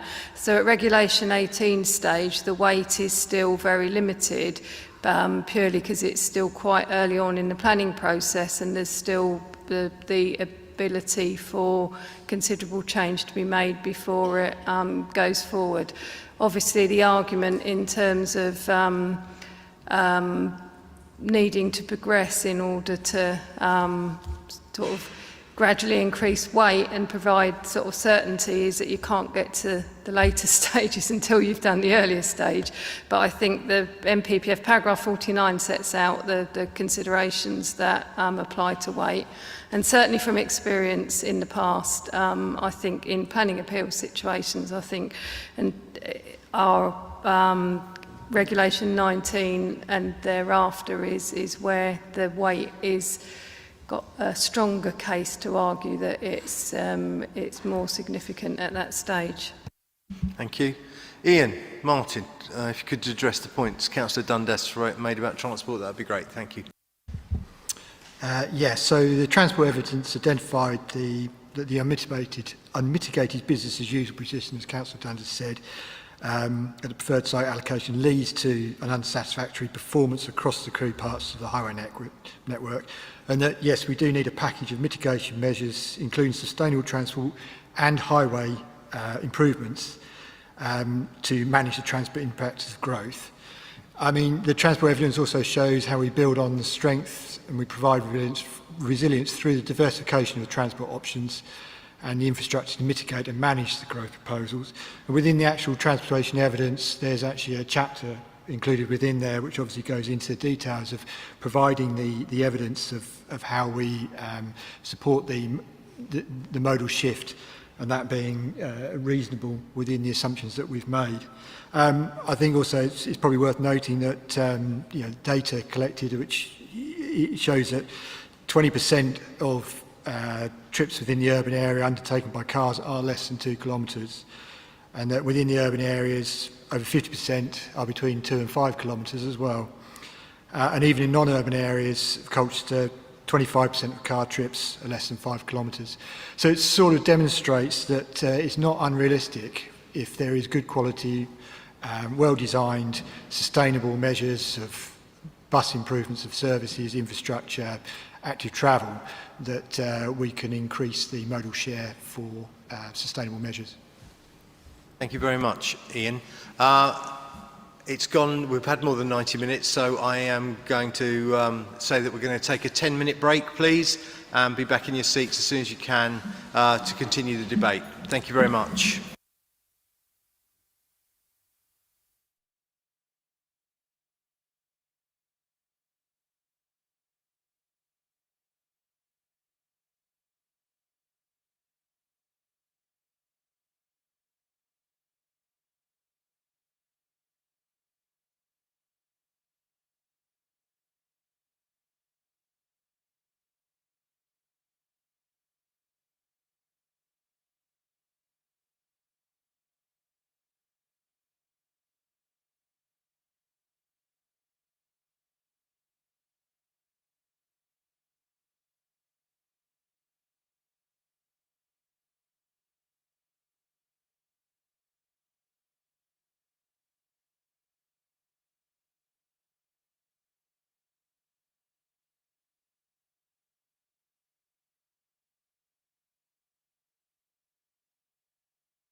I'm going to carry on with the debate on Councillor Parsons' motion. Councillor Dundas is the only speaker we've had so far. Next speaker on my list is Councillor Barber, please. Thank you, Chairman. Thank you for the reports and the extra information that's been provided since the February and the other additional meeting we had. I think we all warmly welcome that information being provided and are grateful for that. There's a lot to work through, and I think just on that point, I can't remember whether it was Karen or Sandra, sorry, there was a comment about £700 million or potentially more of funding that has effectively been identified in the appraisals. If I understood the response correctly, are you able to just elaborate on that a bit further, and if that was included in the report pack, just because there's a lot of material, so I could quite easily have overlooked that, but it was obviously quite... Lewis, could you move your microphone up a bit, just nearer your mouth? Apologies, is that better? That's right. Sorry, we're sharing, so sorry, I haven't got close enough to my dear leader. I think, sorry, it was just around, I think it was £770 million, and where that figure is, what's behind it, and just a bit more elaboration on that, because obviously that's quite a striking piece of information that we may not have had, and if we have had it, apologies, I've overlooked it. I think just in terms of the vote this evening, are you able to provide examples of any changes that occurred after the Regulation 18 consultation in the last plan-making process, just so we can gain an understanding of some of the matters that were amended last time around? I ask that in a sense because I hear sort of two slightly contradictory arguments about the reasons to go out to Regulation 18. The first is that it provides certainty because we start having sites and we're able to defeat or have more weight or go in the direction of gaining more weight to stop speculative applications. But at the same time, it's to basically give people their say on the proposals, and that implies that they're therefore open to potentially significant change. However, that seems slightly contradictory to me. So it would be useful just to understand the scale of change that occurred at the last Regulation 18 consultation, because currently I'm very unsure how, having heard some of the arguments and the proposal from Councillor Parsons, how I will intend to vote. So these will be sort of matters I'd like to take into account. My instinct is to vote against, largely because I don't see the consultation as a neutral act, and I think Councillor Dundas used the word a benign act. If this was just a consultation we were running as a council, just to get public opinion, I'd be all for that, and I'd vote for that to go to consultation. However, it's not just doing that, it's sort of starting a more formal process and unlocking the next stage. So in doing so, I'm endorsing, notwithstanding I get Councillor Parsons' amendment, but notwithstanding that, I'm effectively endorsing the content contained within it. And why I ask about that figure is because, from my perspective, the infrastructure deficit and challenges around that are so substantial, I don't believe at this stage that we would ever have a viable plan under even the initial set of proposals. And having gone through the last plan-making process, I fear some of the arguments that I heard then that effectively were put forward in response to concerns of being sort of redone at an even earlier stage. So that's why I asked about that number in particular, because for me, I appreciate what you put on the screen around Regulation 18 versus Regulation 19, but it's just the scale of the challenges are so much more, and that's not in many ways the fault of this council, because we've obviously been handed these enormous housing targets. But I think I've always stood on the principle that I'd like infrastructure to guide allocations, rather than it feels like we found allocations and we're now trying to find ways to fit that infrastructure in. And the points raised in response to Councillor Dundas around Essex highways, the scale of, if we just look at roads, for example, I've been involved when I was, deputy at highways at county sustainable schemes, and they're very difficult to deliver, even with money. So I have some trepidation whether actually we can base our whole congestion addressing programme on a huge modal shift that so far we've not really seen much evidence would take place. So my initial comments, and I'm open to hearing the debate really on this, because I came into this probably more we had some good debates about it, but I think I've probably been pretty, I just thought, oh, we've got all this information and we didn't have that in February, but all it does is sort of confirm the scale of challenge we had rather than materially changing anything. But there's been some sort of persuasive comments on the matter, so I am open to hearing the arguments in response to some of those questions I had and points. What I would say, though, is the whole presentation was largely focused on the risk of not going to Regulation 18, but then the response to Councillor Dundas seemed slightly that actually not much weight can be given to stop speculative development just by Regulation 18 consultation. There seemed a bit of a contradiction there. But I suppose the vote is, in a sense, one, what extent do you think, if you're concerned by the plan, do you believe that will change after the Regulation 18 consultation? Hence my first question. And two, does one think that the plan, as it's currently proposed, if there was no changes, as we're starting to crystallise the sites, would actually be deliverable? Because I have serious concerns that currently would fail examination, which,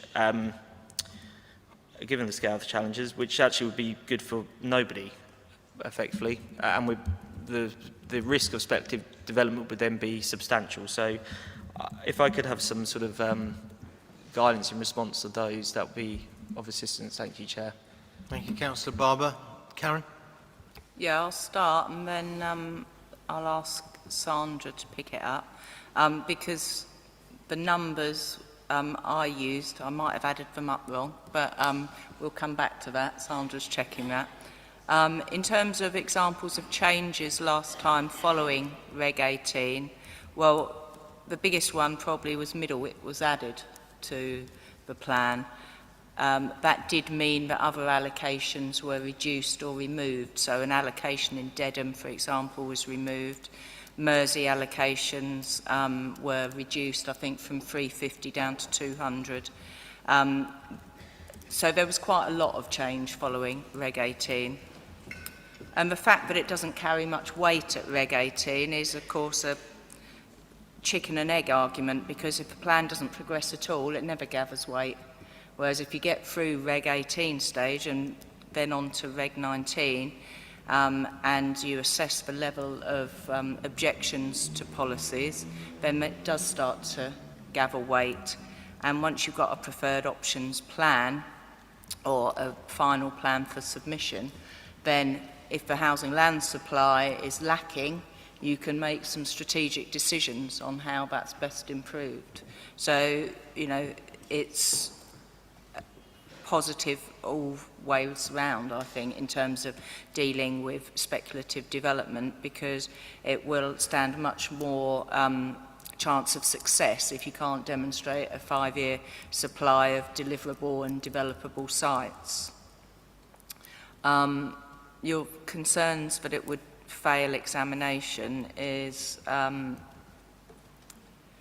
sorry, was that just based on the infrastructure, the funding gap, or other soundness tests that you've identified? I think it's just my worry that the basis for which, for the sites to be effectively found sound, some of the infrastructure challenges we have to overcome, I suppose it's a judgment that I've got to make as to how realistic I think it is that we can achieve reduce that infrastructure deficit, I suppose.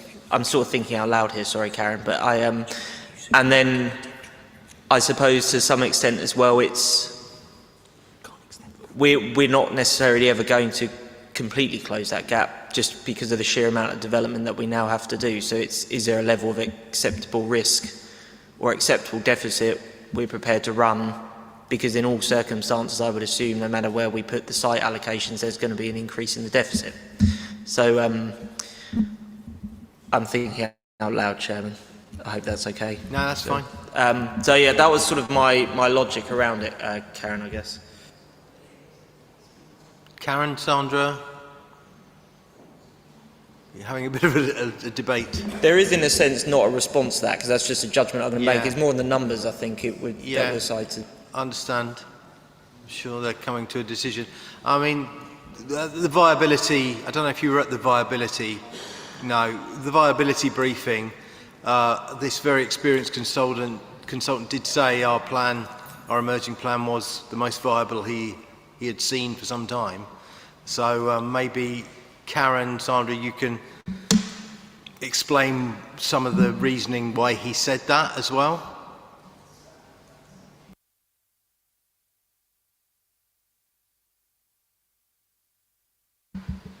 I don't know what they're looking at. Chairman, I'm happy looking for at one move some on. correspondence from the consultants, which is it's basically looking at, if you remember from the briefing or the slides that went around, there was figures given per unit. So infrastructure costs per unit and Section 106 costs per unit, and I can't remember whether it was Section 106, which ranged from 5,000 to 35,000 a unit, and then infrastructure was 60,000, I think, on the per unit on the strategic sites. So it was a combination of those figures, but I think the email I'm looking at hasn't been worded very well, so I'm not clear what I've added up. But it could be 500 million rather than 700, but that would only be the strategic sites. Those slides from all the briefings were sent to all members. I've weren't they? read you could the go slides. back and Yeah, look at those. I've got that. All members of the council, I think, not just all members of the committee. So yeah, the information I know we've had a lot of information thrown at us, but you know. I asked for it, Chairman. So yeah. Anything else to say, Karen or Sandra, to Lewis's questions? Not unless I've forgotten a I'm question. okay for now, thank you, Karen. Thank you, Councillor Barber. I should just say, because Councillor Dundas said that there was no whip on the Conservative group, I can speak for the Labour group, there's no whip on the Labour group tonight, and I presume that applies to the Liberal Democrats and the Greens as well. So we're all free to vote as we want to this evening. Nobody's putting pressure on from the party hierarchy or anything like that. Simon, you wanted to come in. Thank you, yes. I'd just really like to look at a point that Councillor Barber raised with regard to the need to progress to Reg 18 and whether that's totally at our discretion or whether we should simply stall the LDS for whatever reason members see fit. But within your report, a letter to Stockport Council from the Secretary of State is referred to. Now, Stockport Council failed to carry out a Reg 18 consultation and cancelled or delayed progressing it in the last 2 years. And they were directed by the Secretary of State to progress the Reg 18 consultation by a no later than date.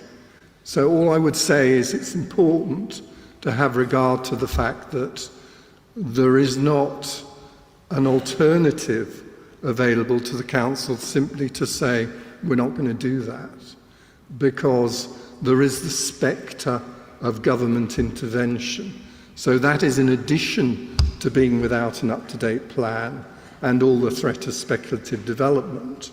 There is also the fact that the Secretary of State can intervene and direct the Council using the powers under Section 15 of the Planning Compulsory Purchase Act. So I would just, it's not a threat, but those powers exist, and the Secretary of State has used them very recently, as recent as September 2025, to another authority which had abandoned 2 attempts at Reg 18 consultation. So I just sort of put that out there. Thank you. Simon. I think Councillor Parsons referred to that in when he was moving his motion, the risks and dangers behind that, but thank you for putting that in front of us. I'll bring you in, Rhys, after my other speakers that I've got in order. The next speaker is Councillor Summers, please. Thank you, Chair. I'd like to start by thanking the officers for the work they've done on this local plan. I know it's not an easy job, particularly with the increase in housing numbers imposed on us, but I do find myself in agreement with many of the points put forward by the excellent speakers from the Have Your Say section, obviously particularly from the residents of Welshwood Park and St John's Residents Associations.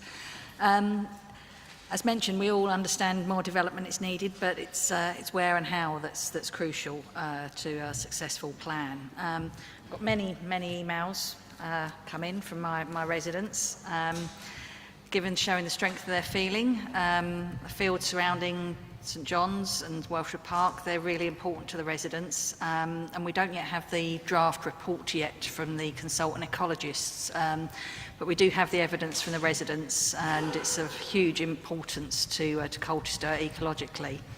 My concerns are around the cancellation of the widening of the A12 and improvements to the A120, whoever was due to be funding it, whether the funding was there or not. It was obviously part of consideration for this plan, and if it's not happening, it's going to have a huge detrimental impact on the implications and the still incomplete link road for the garden community, which would mean all the traffic in the northeast of Colchester will be greatly increased coming through St John's area and up to Ipswich Road to get onto the A12, which, as we know, with all the problems we have with the A12 recently, is leading to potential for more gridlock. And I've got questions over the funding for the traffic mitigation measures. I don't have particular confidence in some of those. With the infrastructure, with our overstretched services, GP surgeries, dentists, one resident mentioned that they're already having to take their children to Chelmsford for the dentist, and obviously our hospital capacity, as mentioned by Councillor Naylor. I say we do need an infrastructure first approach, and if the A12 isn't being upgraded, it leaves the question as whether we've got the right development in the right areas.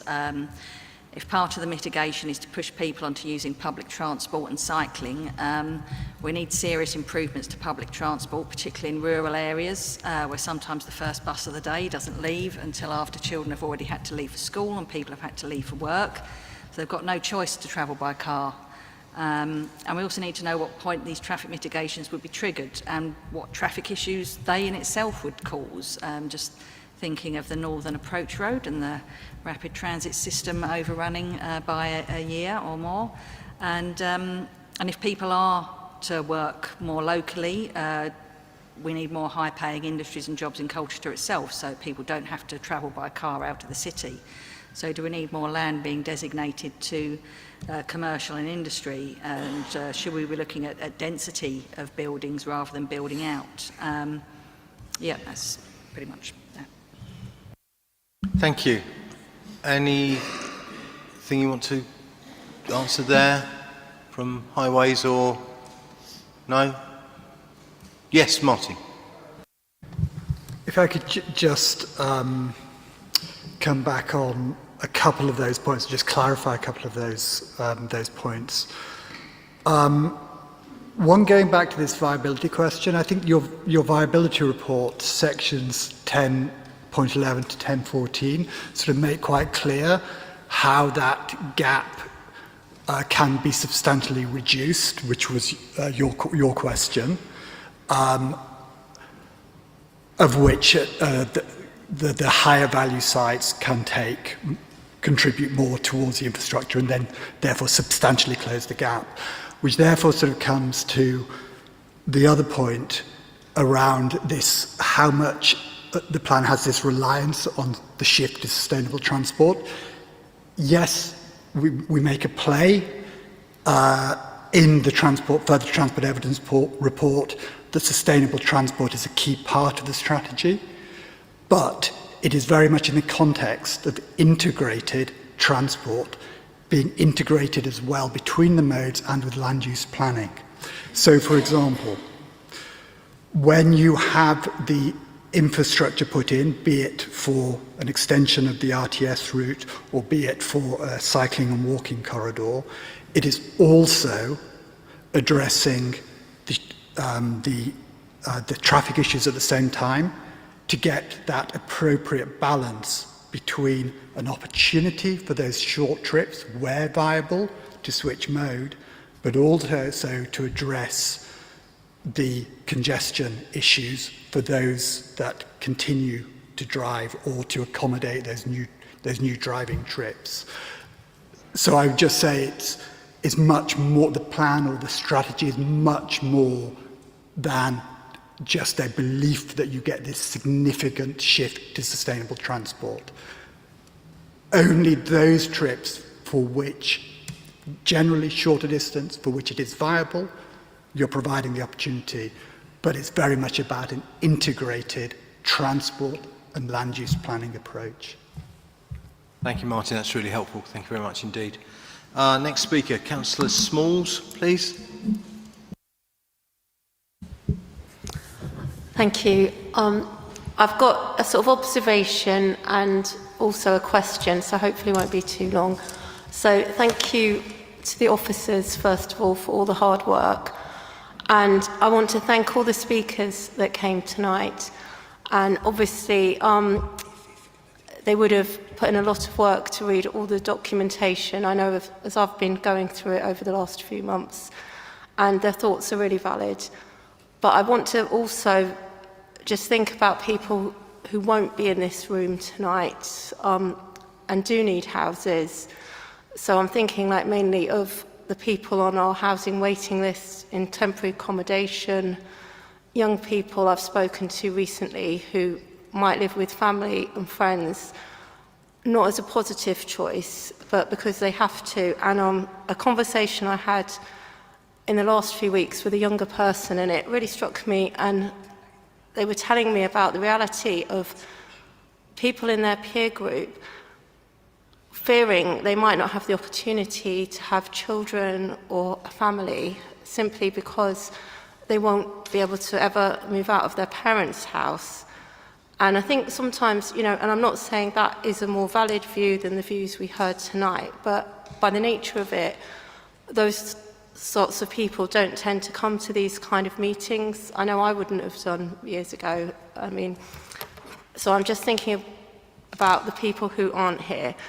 And then the question is, over the last few months being on local plan, I've heard the term speculative development a lot. And I just don't know if, I mean, and the idea is if we don't have the plan, there's the danger of speculative development. And if we don't get through to the next stage, my understanding is that's becoming more and more likely the more we delay. In layman's terms, is there somebody who could explain what that actually looks like, speculative development? Because I've got obviously the understanding this is a bad thing, but what does that look like, speculative development? Thank you, Faye. Excellent point and an excellent question. Karen, Sandra, do you want to help Faye and the committee with your understanding and definition of speculative development, please? Yes, thank you. And I think Councillor Smalls makes a good point about the hidden households almost, those people that won't come to events like this or consultations, and they make up a proportion of that housing need. I mean, we've talked about population growth tonight, but that's just one element of the housing need, because there's a lot of people living in circumstances they wouldn't choose to live in, but coupled with demographic change, which means people are living longer, and changes in household formation, so a lot of people are living on their own, also generates a housing need. So I think we need to think, it's a really good point you made, it's not just about population growth per se. In terms of speculative development, it's proposals made that aren't in accordance with a local plan. So they'll be made normally to, I don't want to say take advantage of a situation, but that's probably what people will understand. And if we haven't got a local plan and we haven't got a housing supply, then applications will come in from developers, whether their site is allocated in a draft plan or not allocated. They can submit a planning application, and as other councillors have mentioned, even if this council refuses them, they can then appeal those decisions. And I always use the example of Tiptree last time around, because the local plan progressed faster than the Tiptree neighbourhood plan did, and there were some speculative applications there, 2 of which were allowed on appeal. And that was regrettable because the neighbourhood plan was seeking to allocate their own sites, but because of the delay, then the applications came in. One was on one of their preferred sites, but it was considered premature. Another one was not a preferred site, and it was allowed on appeal. It was the Gladman site for 200 dwellings. So Tiptree then had to decide whether they carried on with their plan and provided for more dwellings than they originally envisaged, or to start again, but then that wouldn't deliver the infrastructure. So they had to go for higher numbers in the end. So has that helped at all? Yes. And would it mean things like, so mitigations we've put into the plan of things we would like to see in a development, is it quite possible that somebody could come along and be able to get away with not contributing to a school or something similar? Yeah, that's one of the key issues, really. Through a local plan, you can plan comprehensively, so you're not looking at settlement by settlement, because 100 houses here or 200 there won't generate the need for a school. But if you take 6 developments together, then that will generate the need for a school. But you can't do that on a single application for a smaller number of dwellings. Thank you. Thank you. Thank you, Faye. Thank you, Karen. Next speaker is Councillor Alaki Akinyemi, please. Thank you, Chair. Everything that have been said or going to be said here tonight have probably been said before. Some things are clear. All of us are here tonight because we care deeply for this great city and the people in it. The housing need is pressing and cannot wait. The presentations are clear and we hear them. All make strong cases for why building is unsuitable for each identified site. I refer to Councillor Naylor's points about the strain on the NHS. I would also like to remind Councillor Naylor about the over 400 families on the housing waiting list in Colchester. Most are households with children who cannot simply have childhoods because their basic human needs are not met. Housing is an important determinant of health. If these families are not adequately housed, they will eventually need the already strained health services. Beyond the Box is a successful stopgap, but it is not a permanent solution.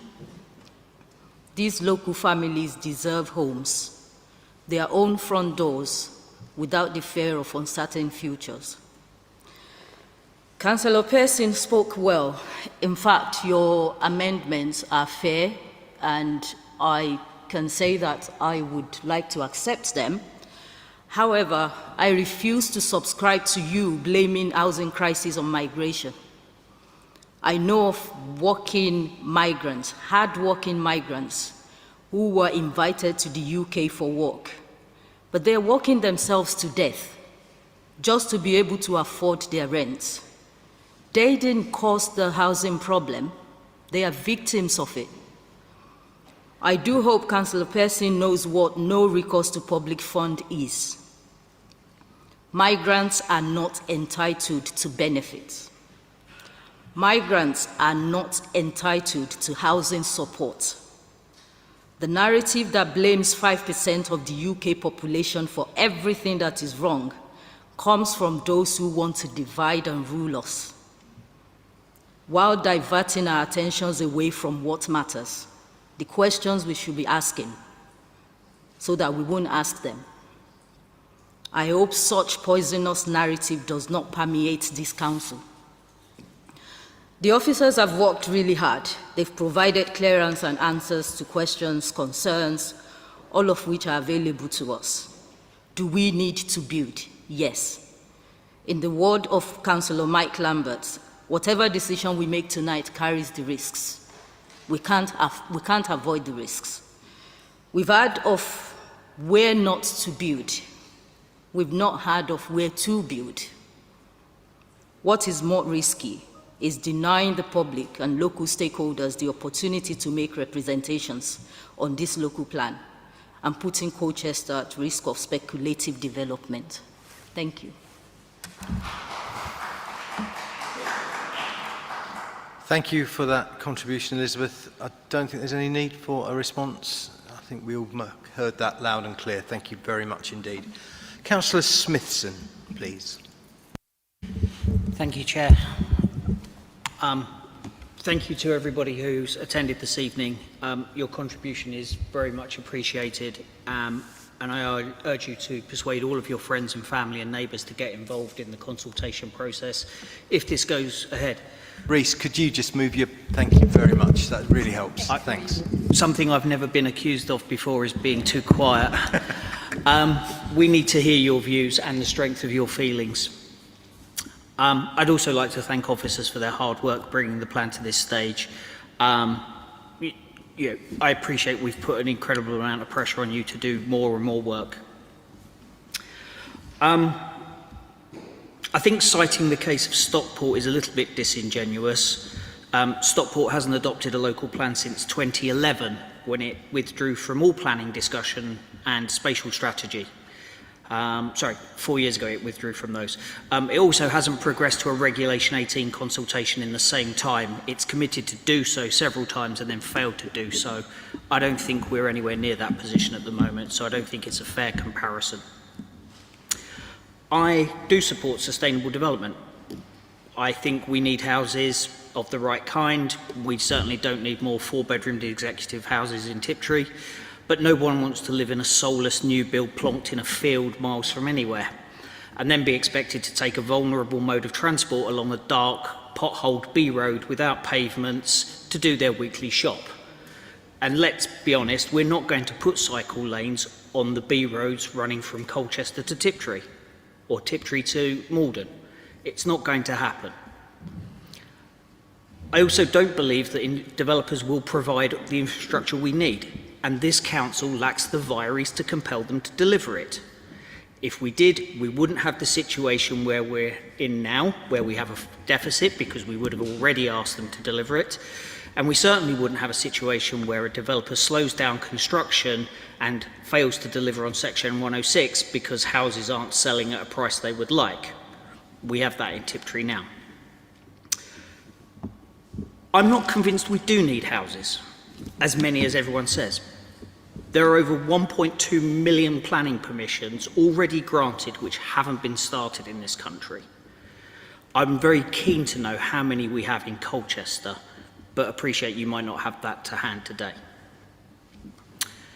If we were to proceed to consultation, and the overwhelming response from residents, employers and statutory consultees is that they don't support the plan as it's drafted, what's the mechanism for amending it?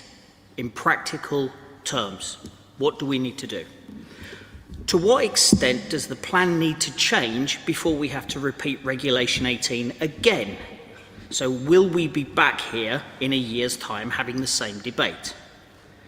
Is the council obliged to amend the plan, or can it simply ignore the wishes of residents and statutory consultees and plough on regardless? If it can, what safeguards exist to make sure that the plan will be reconsidered, given that this council will cease to exist very shortly? And my final question, the evidence base talks extensively about housing and strategic infrastructure and throws around some really big numbers. But it fails to talk about practical things. The local plan document doesn't mention the word supermarket once. It doesn't talk about EV charging stations, and it doesn't talk about care homes. So where's that kind of infrastructure? Is that included in the funding gap? And where will that be built? Because I'm telling you now, our settlements, our little villages and our middle-sized towns can't accommodate a new, larger supermarket to accommodate the growth in population. Tiptree's population is expected to grow by 10%. Our supermarket can't cope with that. We already have a car park that's too small and no way of getting to the supermarket otherwise. So where will that accommodation be built, that infrastructure be built? Thank you. Thank you, Councillor Smithson. A few questions there. Karen, if you want to kick off, please. Yeah, sure. If I can ask Sandra to be looking up where the retail policies and the care homes or other specialist housing, I know there's policies on both, so it's... I thought I read somewhere about EV charging. It's somewhere in the documents that I read. Yeah, EV charging is also covered by building control these days as well. In terms of Section 106 and us not being able to collect Section 106, and therefore there's a deficit now, Section 106 is a relatively new concept. When I entered planning, it was used for controlling granny annex occupation. And then education started asking for a standard amount, and then it became almost a taxation in its own right. So it's not that we haven't been able to fulfil our Section 106 requirements, it's that it wasn't always down to new developments to fund infrastructure. In terms of amending the plan is revised, rewritten, amended, following the consultation and prior to the next consultation, which is on the Reg 19 plan. And I think Lewis asked about changes last time around, and I mentioned Middlewick and some of the other allocations that were reduced or came out. So it's at that stage that that takes place. And then in terms of how many sites haven't commenced, there's very few in Colchester that don't commence. I can always refer to 15 units at the Willows on Mersey Road, because that has been stalled for I don't know how many years. We've got the Odeon Cinema, but it's you know, it's stalled, but has had it's never really had a successful planning or viable planning permission. So there's very few. The Odeon, I don't think, is even in our 15-year supply of housing sites. So it really is a small amount. Most of them are developed pretty quickly in Colchester. So I'm going to ask Sandra if she's got the relevant sections on retail and specialist housing. Yeah, certainly. So in terms of specialist housing, policy H5 in the local plan refers to all specialist housing, which includes facilities like care homes, and the housing needs evidence covers goes into quite a lot of detail about the needs across the board of all the different types of housing. The NPPF specifies now what the housing needs to cover in the local plan, and that covers all the different specific types of housing that are listed in the policy, and every allocation needs to respond to the the housing that is needed based on the evidence. And the policy does also talk about scale of development where residential care homes would need to be considered and delivered as part of that. In terms of supermarkets, I think you're right, probably the term supermarket probably doesn't appear in the plan, but I think it's captured in the evidence on town centres and retail, and the term centre will talk about town centre uses, which are defined in the I think in the glossary of the National Planning Policy Framework, and that will include uses such as supermarkets and all of the anywhere where there's an existing centre or any scale of development. One might talk about supporting neighbourhood centres, which could include a use that would be acceptable in that kind of context, which may well include a supermarket. And the retail evidence looks into what the needs are and the projected needs are of the different types of retail, comparison goods and other types of retail, which includes the supermarket type facility. And EV charging points, I think there is a policy reference. I think someone's reminded me what it is, if you just bear with me.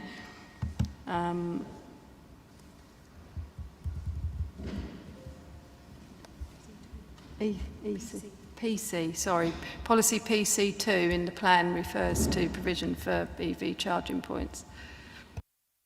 I knew I'd read it somewhere. Reece, do you want to come back? But none of those policies say where they'll actually be built. There's no sites allocated to an EV charging station. You might get one or two on the larger developments. Nothing says where Tesco's will build a new supermarket in Tiptree. They certainly won't build it where it is today, because there's no space to develop it or expand it, so they'll need another site, which will eat into the green belt yet again. Policies don't lead to these actions, and I think that's what these people want to know is, where will these things be built? How will it impact their lives? And we don't have answers to any of those questions at the moment. All we have are policies which seem to me to be a bit like Santa's wish list at the moment. We want some infrastructure, but we have no idea how we're going to get it. And I'm just sorry, the more we talk about it, the more I get frustrated that we don't have answers. We just have aspirations of how best to manage the decline of the city. Thank you. I'm going to take Councillor Kirkby-Taylor and then Councillor Kelly before I let Councillors Barber and Dundas have a second bite at the cherry. If that's okay. Councillor Kirkby-Taylor, please. Thank you. Talking to Martin's amendment, it does seem a little strange to me, but only because it's always been my understanding that it's clear none of us completely agree with the plan, but that we recognise it as a valuable tool limiting harm and steering the development.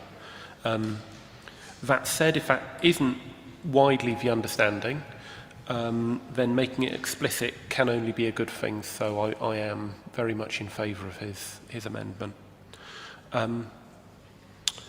Continuing that note, I am well on the record as saying I believe we should be focusing more on redeveloping within the urban envelope with higher quality mixed-use developments. We should be putting more in my ward, which is a very unusual statement for a councillor to make, but only where it can be done sensitively and within the setting of the historic town centre. I'm also on the record as saying that I don't think we actually have a housing numbers crisis. We need to be looking at the number of empty houses that are receiving council tax reductions because they've been empty for over 12 months as a solution for the housing crisis. It's not a housing numbers crisis, it's a wealth distribution crisis, but that is well beyond the discussion tonight, so I'm going to cut that there. What I do think is pretty much the crux of tonight's discussion is, can the officers confirm my understanding that the sites in the plan chosen for houses were chosen because the landowners have indicated they want to develop that land for housing? And if so, will those developers be able to do more than we have allowed for in the local plan if there is no plan in place? Thank you. That's a very specific question. Karen? Yes, thank you. Yeah, the first stage in planning for housing is actually a call for sites where we ask for as many sites as possible to be put forward so that we can establish what's out there. And then there's a series of assessments that take place where we'll look at the suitability of those sites. And the housing topic paper that was published last week includes a flow chart which is taken from the planning practice guidance, and that sets out the process that we'll go through in terms of allocating. But I think your point is a good one because it also picks up something that we might not have, I might not have answered, that Lewis asked earlier, and that's about infrastructure following the sites.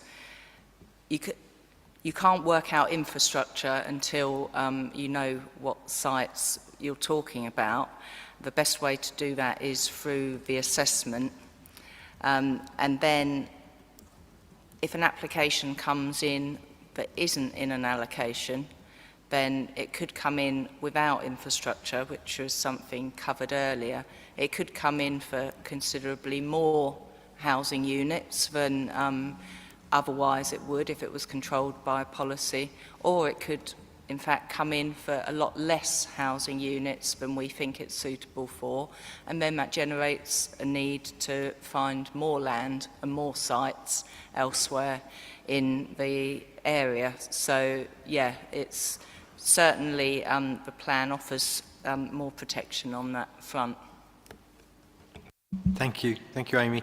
Councillor Kelly, please. Thank you. I want everyone to cast their minds back to February when we first looked at this, and a lot of people voted against it. One of the reasons I voted against it was because I didn't think that the plan itself had enough information in it to do its job at that point in time, which was for the public to be able to look at it and absorb it, and actually for it to be meaningful. Since then, we've had a lot of extra stuff added to it. There's a load of maps, and there's a lot of very good information, perhaps almost too much now, but you can't fault the officers for having provided a lot of what was asked for.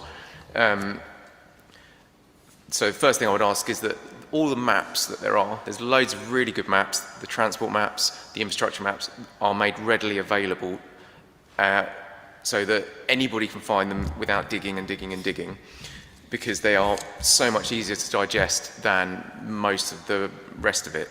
So I think if that could be perhaps done in some way, that would be brilliant. The purpose of what we're doing right now is to decide whether we publish the document. Does the document itself, is it useful?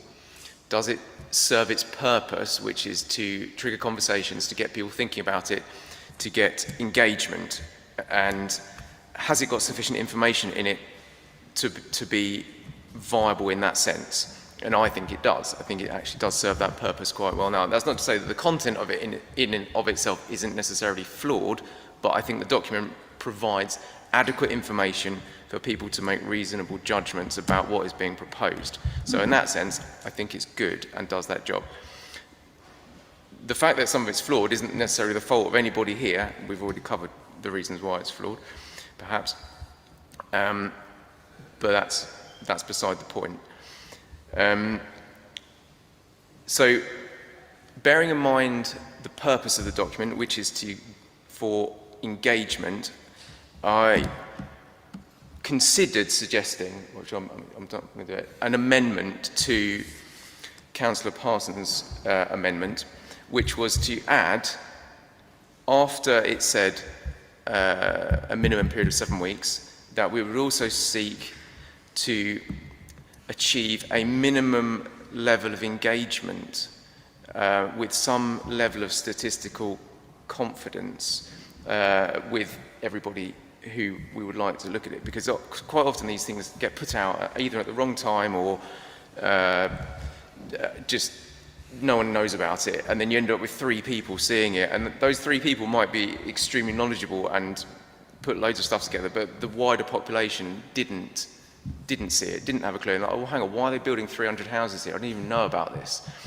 So rather than suggesting an amendment to the amendment, I'm going to ask if together the committee, the officers, can come up with a way of, at least with reasonable endeavours, trying to ensure that we get a decent level of engagement such that we can actually say what that level of engagement has been, not just 2 people, not just 3 people, as in we've managed to get, let's say, a statistically significant sample from each ward, and we can be confident that at least a reasonable number of people have engaged with what we're doing. That doesn't mean that they necessarily will have responded, because not everyone wants to respond, not everyone has got time or has necessarily anything to say about it, but at least that we are giving everybody a decent opportunity to see what is being proposed.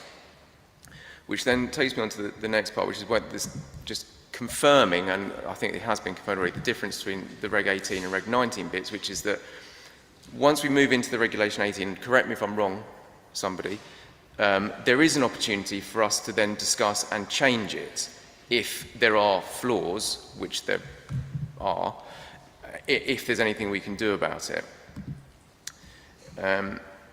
So that covers that bit. Now I've got a couple of specific questions. So initially I was concerned, as are lots and lots of people, around the delivery of the infrastructure and the fact that there's a monumental shortfall in funding. And I was concerned, well, this is a problem. And having spoken with the officers, I was assured, no, there are mechanisms to stop development from happening if that's the case.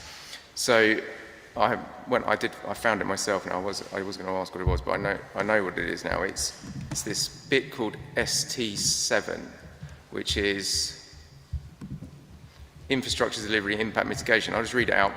All development must be supported by the provision of infrastructure services and facilities that are identified as being needed to serve the needs arising from the development. And this is the important bit. Permission will only be granted if it can be demonstrated that there is sufficient and appropriate infrastructure capacity to support the development, or that such capacity will be delivered by the proposal. Okay, so this is good. This sounds like we're protected. But then I've come up with this problem, and this is what I'm now going to present as the problem. So this here means that the developments won't go ahead if the infrastructure won't be provided. Okay, and that looks like it's policy. Then on the other side of this, we've got a number that has been foisted upon us by central government to build a certain number of houses, and that number itself, I mean, I am in agreement with some of the speakers, which is that it is driven by a desire for short-term economic growth as opposed to actual need necessarily.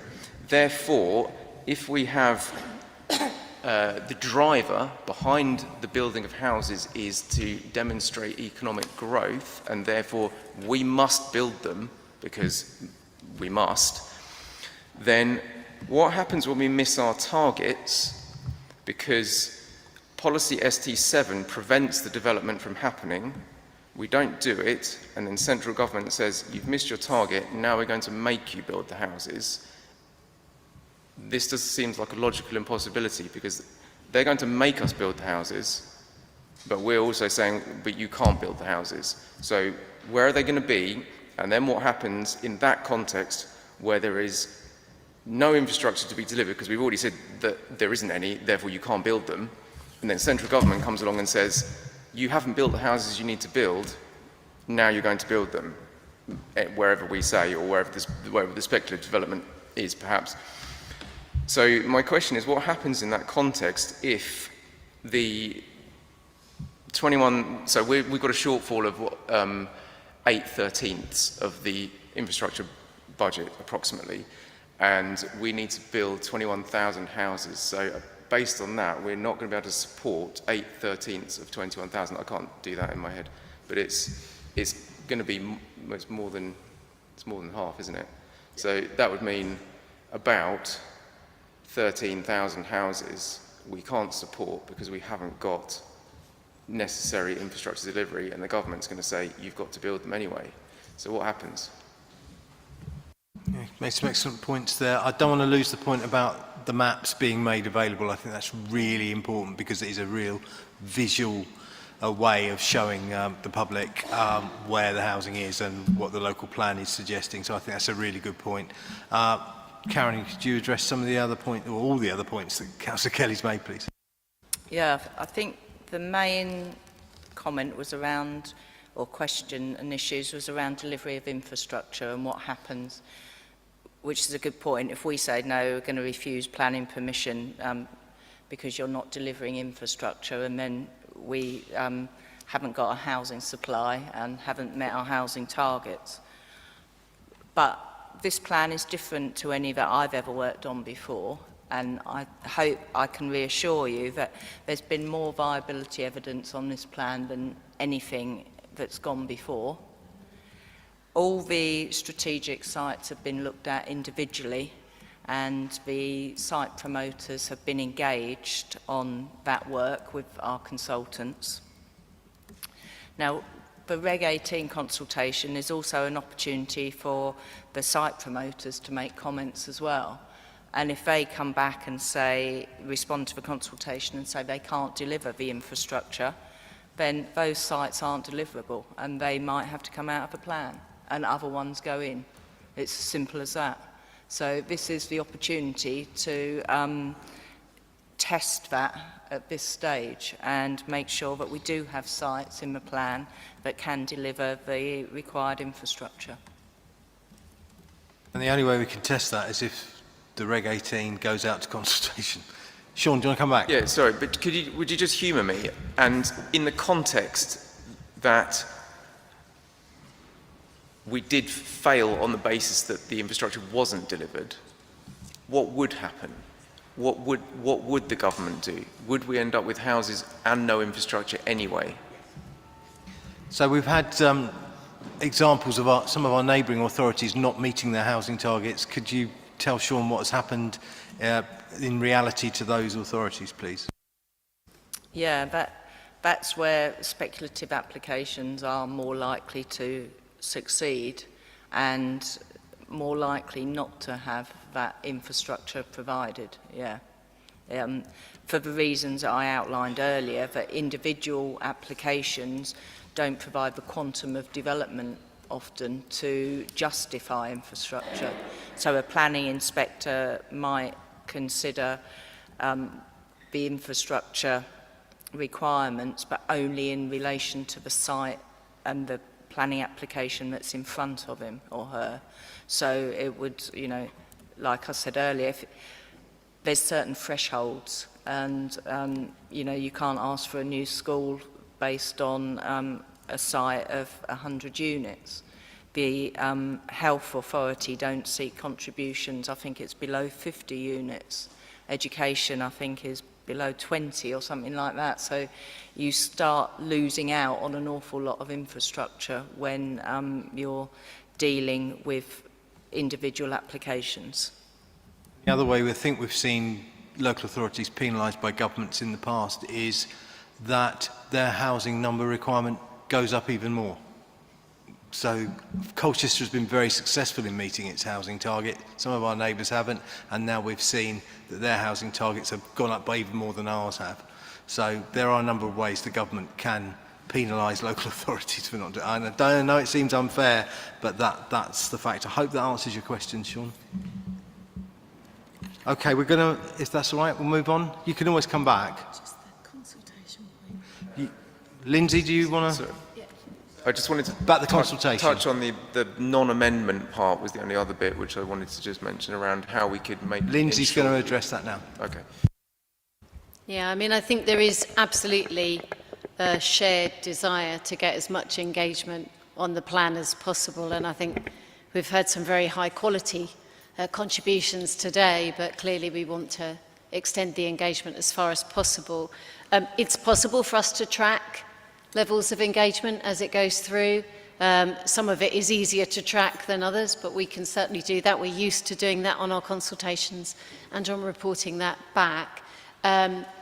Quite how far you want to set a target that you might not achieve, because public consultation is incredibly difficult to get high levels. It doesn't matter how much money you throw at it, it's still very hard to get high levels, but we can certainly make sure that we're tracking it and working as hard as we can. So if you want us to put a target in to try and aim for in terms of those levels, we can certainly look at what others might have achieved and what might be achievable here. But I think the most important thing is to focus on making sure the engagement is as extensive as possible, which I think is what you're asking us to do, Sean. And I think the responsibility, as you said, Sean, is on all of us. And I don't just mean the committee and the officers, everybody in this room, to go out and make sure your friends, your family, and everybody you know, so this is an important consultation about the future of Colchester, please engage. Yes, Sean, did you want to come back?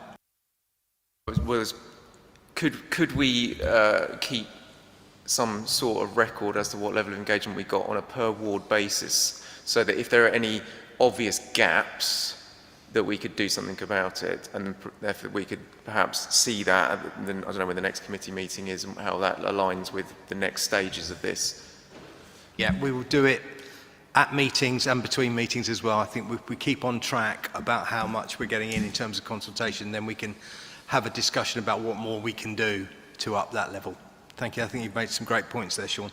I'm coming back now to Councillor Barber. Thank you, Chairman. It sort of builds slightly on what Councillor Kelly said, drew upon, and I think a lot of the discussion this evening has been about the principle of having a plan and the benefits of having a plan, but then when we get into the detail, some of our concerns around the specifics, and I'm not convinced that some of the specifics have been addressed so far this evening. I get the high-level argument, the benefits of a plan, but it also assumes a level of acceptability with the content of the plan, because ultimately some of the risks about speculative development, for example, infrastructure being lacking, houses in the middle of fields in the middle of nowhere, I would say some of the sites and the current proposal actually is not too dissimilar to a speculative application. So I think I get the high-level argument, but I haven't been so convinced so far about some of the specific answers. And Councillor Kelly, feel free to disagree with me, but I think one of the essence of the comment is effectively what happens if we can't deliver the sites in the plan. And it's probably, he put it in more eloquent ways than I did when I raised it as an issue, is actually if the plan is fundamentally flawed as to its deliverability, I believe, anyway, and it's not speaking for Councillor Kelly, but I believe that actually causes us more issues down the road by increasing the risk of speculative applications much more dramatically, and we'll be further away from being in a position of a viable plan, because we'll be so much further down the road when we find out it's fundamentally flawed. So I get the high-level argument, but I haven't been convinced so far on the specifics that I've heard. Just on a couple of points that have come up. I'm not sure if it was touched on in the response to Councillor Smithson, but apologies if it was. The minimum level of content in the plan that would be put forward to Regulation 18 that we would effectively need to have to go to Regulation 19, because if we put it out to Regulation 18 consultation, decided we hate everything in it, and effectively just choose all different allocations, would we have to then do Regulation 18 again? I think was the essence, in a dramatic sense, but essence of the question. So I suppose it's the scope of change that's allowed between 18 and 19 would be my question. And I am going to make a request, which I'm happy to have, well, I haven't put in sort of formal wordings, but I would quite like to propose a separate motion from the main agenda that is, I believe, relevant to the matter at hand and within scope. But I'm happy to, if you wanted to adjourn the meeting for 5 minutes to discuss the specific content, but effectively is a request for the Phase 4 infrastructure delivery plan, the viability appraisal supporting summary evidence presented, and the infrastructure funding plan, irrespective of whether we go to Regulation 18 consultation or not. If the committee was minded not to go to consultation today on Regulation 18, I think that work being done would actually, or being presented to us, would actually make me more likely to vote for it to go to consultation at a later date. And I think that's work that is being done, has been done, and I think members should have sight of, irrespective of whether it goes to consultation or today. So I would like to propose a meeting requesting that by a certain deadline to be shared by members, and I would like to do that under whatever procedural rule we haggled over last committee meeting, where members can bring a standalone motion to the committee on the floor of the evening. I can get the specific civil procedural. Sorry, that's a day job thing. The procedure rule of the committee of the council for it to be considered. I don't have specific wordings, but that's at the moment. But that's effectively the crux of it. But I wanted to just bring it to your attention, so not to just throw out a formal motion and put that to the vote effectively, irrespective of the consultation outcome. Thank you. Thank you, Lewis. At the moment, we're debating Councillor Parsons' motion. I think we have to deal with that first before we then deal with anything subsequent. Good point, actually. It is in there. Yeah, you're right. Okay. I agree with that. Yeah. Yeah, so we will look at that after we've dealt with Councillor Parsons' motion. Your first point, did you want to deal with Lewis's first point? Sandra, thank you. Yeah. The question about Regulation 18, can you go the scope, how far does it have to change to, yeah, I think that's the question. So in terms of the regulations, Regulation 18 doesn't need to do very much at all. It could be really, really high level and just sort of not much more than scoping. We're doing an awful lot more than that. We're front loading it and providing a lot more, a draft plan with considerably more evidence than to support that plan, which many authorities do, but many don't. Many do it far, far more scantily, and in meeting the regulations, it could be, very, very, very high level, and just much more of a scoping plan, really. And that procedurally, you can go straight from that to Regulation 19. I think to be as transparent and more helpfully engaging with communities, I think the more you put out there, the more the more opportunity there is for communities to respond and understand and provide feedback. Procedurally, you can also do as many Regulation 18 consultations. You can do more Regulation 18 consultations. You can do one, and if there is a reason and evidence that completely changes things, you can do another Regulation 18 before you go to Regulation 19. I think probably practice shows that you're more likely to get more issues addressed and evidence sort of to back the plan, to be more successful examination, if you've done a fairly thorough Regulation 18 plan and then taken into account what changes you need to do Regulation 19. So that's a rather long way to answer your question, but I think you can do it, procedurally we can do it that way. So. To summarise, the answer is yes. Yes.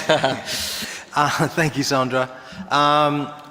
Councillor Dundas, you're my last speaker on the list, so over to you. Thank you, Chair. Just a couple of questions which have really come up as a part of the debate, really. Going back to earlier, we were talking about numbers and the £811 million infrastructure need and how we get to that. And I think Karen kind of said you thought you were fairly close. You mentioned 700 and something million, I think, in your initial answer. But if we look at the actual numbers, now we've got 8,165 dwellings on strategic sites, I think I'm correct in saying. And Sandra very kindly sent me some figures earlier today, which were the figures from our consultants who have done some calculations, and they've come up with the maximum headroom which can be generated from those sites on infrastructure, and they do vary slightly between sites, but it comes to, let me get the figure, 389,600,000. Okay? So that leaves us £422 million to find from the non-strategic sites. Now, if we look at our pie chart we had earlier on the presentation, take out the strategic ones, we've got 11,089 new additional dwellings on there. So if we take that, that leaves the money to be found under 2,924 dwellings, which is £144,322 per dwelling we need. If we add back in allocations which are under the current plan, which, as I understood it, actually we'd already kind of said what infrastructure is needed for there, and most of this 811 million is additional infrastructure we need for the new plan. Or okay, some looks okay, but if we take that, then we've got 12,635 non-strategic allocations, which gets us to the 20-odd thousand. But that is still £33,399.29 per dwelling we need to raise through developer contributions on the non-strategic sites. And that seems to be, from the figures you gave me earlier, around the figures we thought we were currently raising, a very, very big increase. In fact, it seems to be, you know, I think we had figures of, I can't remember exactly, it was sort of 5, 10, 15,000. Certainly on some of the sites I know, developments we've seen, we haven't been raising that sort of money. If we had, we'd have a lot more community centres and roundabouts and things. So my question is, that 33,399.29, is that a figure? Have I got it misunderstood the entire thing? Is that a realistic figure? And then how do we get from what we're currently raising through Section 106 and infrastructure development contributions, which is less than that, I'm sure it's less than that, to that? Because it seems quite a big gap to me. And as you've asserted that we're near the 800 million, you must know how we're going to do that. So I'd like to know how. My other question which came out of this, and I should have answered it earlier really, is around the transport modelling. Looking at it and reading it, it is very, very Colchester focused. Okay, really the only significant thing which is mentioned, which is outside of the Colchester current city area, is the A1331 junction. Okay, but when you look at areas on the edge of Colchester and you look at Tiptree, the extra housing on Tiptree has really no bearing on the transport in Colchester. The percentage of the traffic which comes out of Colchester, which goes to Tiptree, is really low as a percentage, okay? What it does, it all goes down to the A12. So it's going to have a huge impact on things like the one-way bridge at Rivenhall, for example, that road. It's going to have a big impact on the traffic going through Fearing, which is currently a Braintree district. So how much have we modelled, or how much have we looked at a strategic effect the housing in Colchester has, and indeed the housing in other current other local authorities, won't be for much longer, are having on Colchester? Or are we perhaps looking at this in a bit of a silo? I just want to get a feeling of how much we're actually looking at, you know, because it's ridiculous. If you're building a load of houses right on the edge of the current city area and our local authority area, the impact is going to be elsewhere. And reading the transport assessment, it seems to be very much making the assumption that everybody's coming to Colchester, and I'd love it if they were, but the reality is they're not. And my final point is on EVs. My apologies, not that much for a super sub, because I've not read the policy on EVs. One of the fundamental problems is that we have developed a habit, or it's become fashion in planning over the last few years, that you build houses, but you have allocated parking not directly next to the house, particularly when you're building terraced houses or things like that. You know, every house may have 2 parking spaces, but they're not right by your front door. That doesn't work with EVs, because with EVs there is a huge disparity between whether you have access to your domestic electricity supply. It is 10 times, notwithstanding other charges which might be coming in a few years' time. It's huge. And actually, frankly, I would say to anybody, if you haven't got home charging, don't buy an EV, because it costs the equivalent of 25 miles per gallon diesel. You know, if you've got home charging, buy an EV, it'll save you a fortune. Anywhere in here, or anywhere, are we realising this, and are we going to actually get into the modern world and actually start recognising that we need to take account of people being able to access their domestic supply for EVs and not have allocated parking some distance away from their house. Thanks. Thank you, Paul. I'm going to ask Ian and Martin to deal with the highway points you made about the totality of periphery of Colchester and how it all is integrated. Hopefully you'll be able to answer that, and then come back to Karen for the other points. So Ian or Martin, who wants to? I think you've been nominated, Martin. Thank you. So it is a strategic model.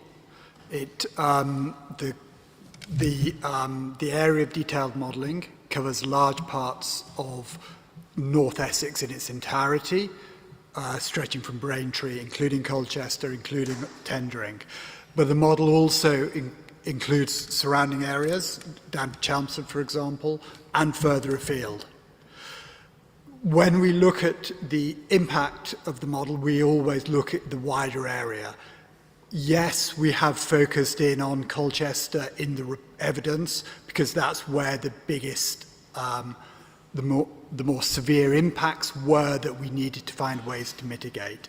But very much we did consider, for example, your example, the impact on the A12.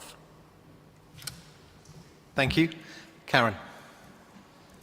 Thank you. Yeah, I think, Paul, if I can take you to that email that Sandra sent you this morning, the total figure for Section 106 and infrastructure combined from strategic sites is actually £489 million.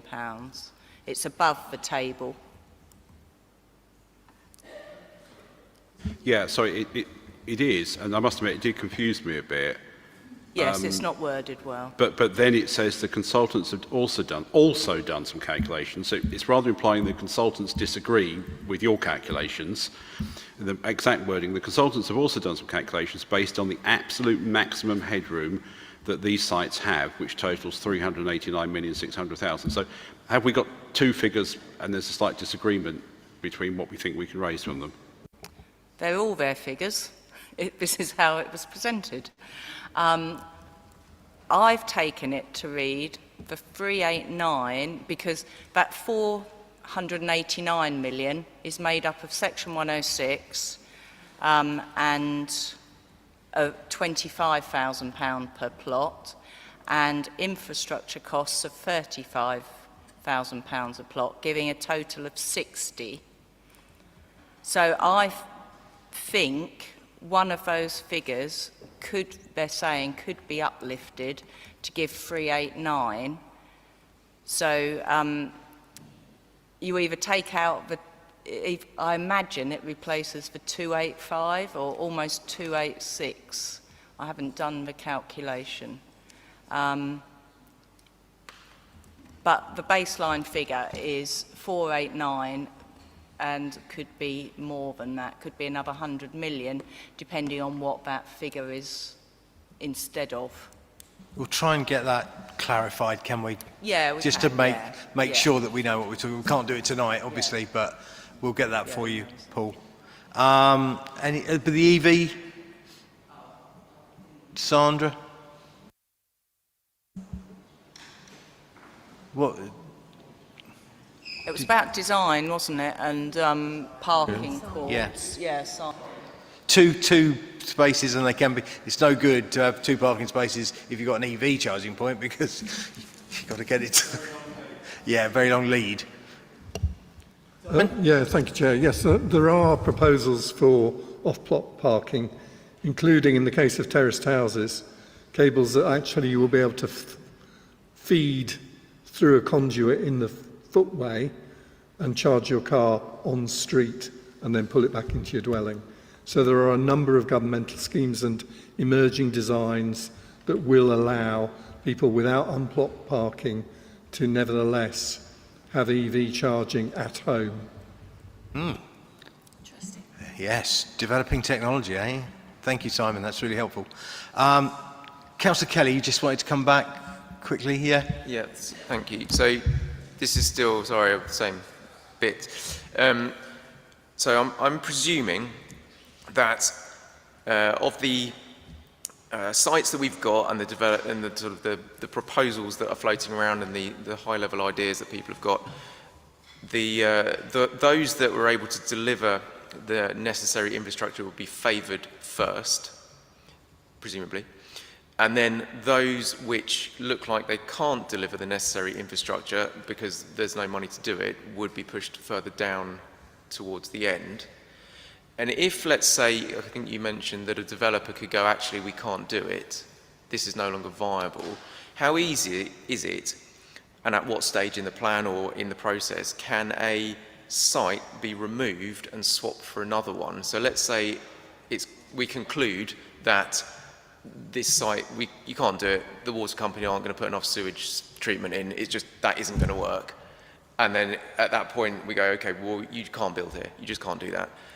We've now removed it from the allocation and we're now in a shortfall of housing supply in the longer term, obviously. So there's two bits to that. One is, do we get penalised because we've now removed a site that wasn't viable?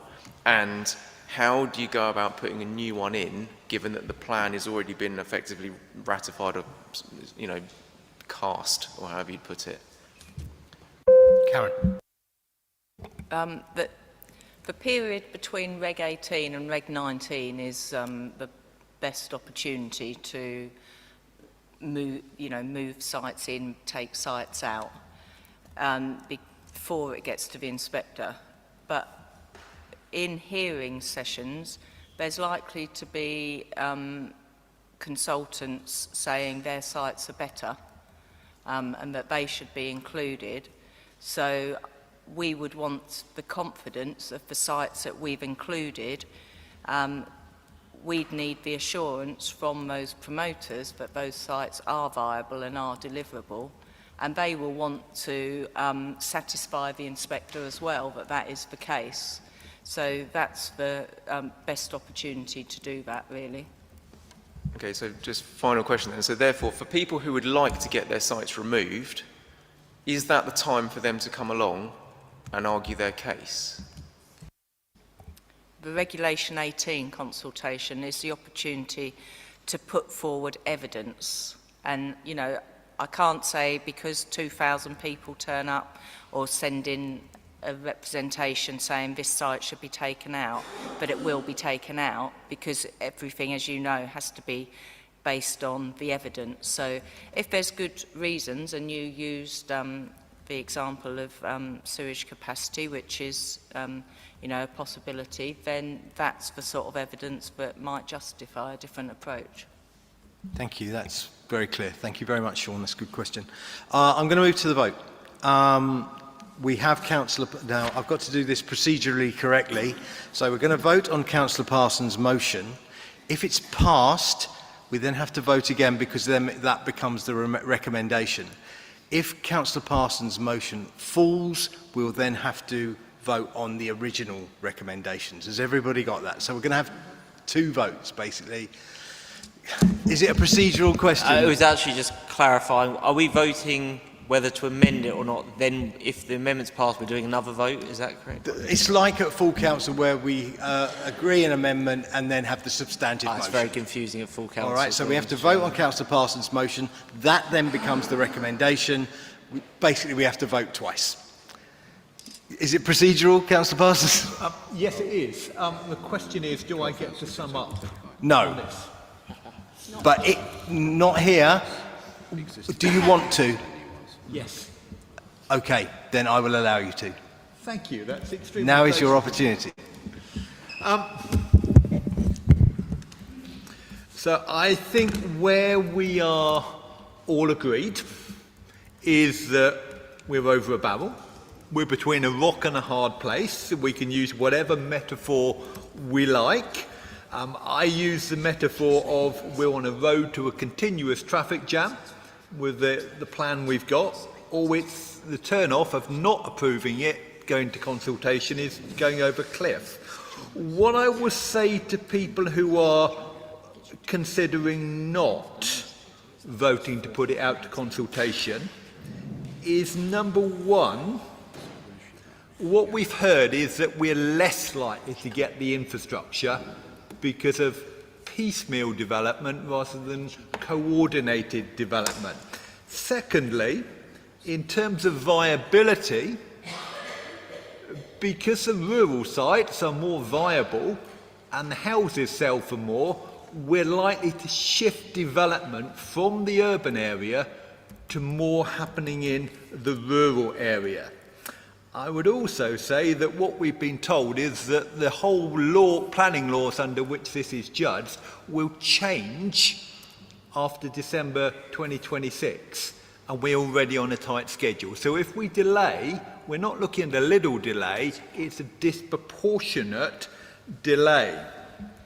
And that creates a real risk of serious speculative development. And of course, if we refuse planning permission for developments and they go to appeal and get granted, one of the other things that can happen, and I believe has happened to an Essex council, is the government could actually take our whole planning powers off us. Karen is nodding there. So we no longer have any control. And I think, we have heard some good things here tonight.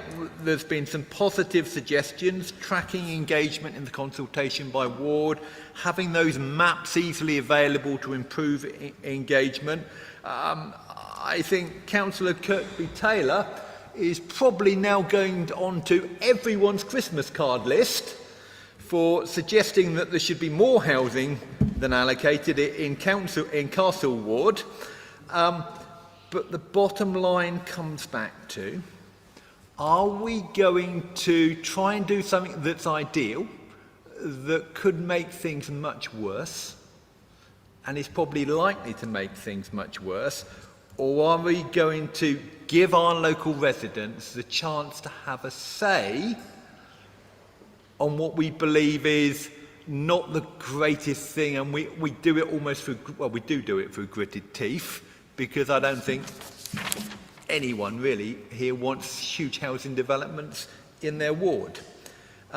What this motion does is it allows councillors to vote for it to go out to consultation without including that phrase to approve the content of the plan, which is a sticking point for many of us. So I commend the motion to Thank you, Councillor Parsons. I will move to the vote. So we are voting on Councillor Parsons' motion. Can I see all those in favour?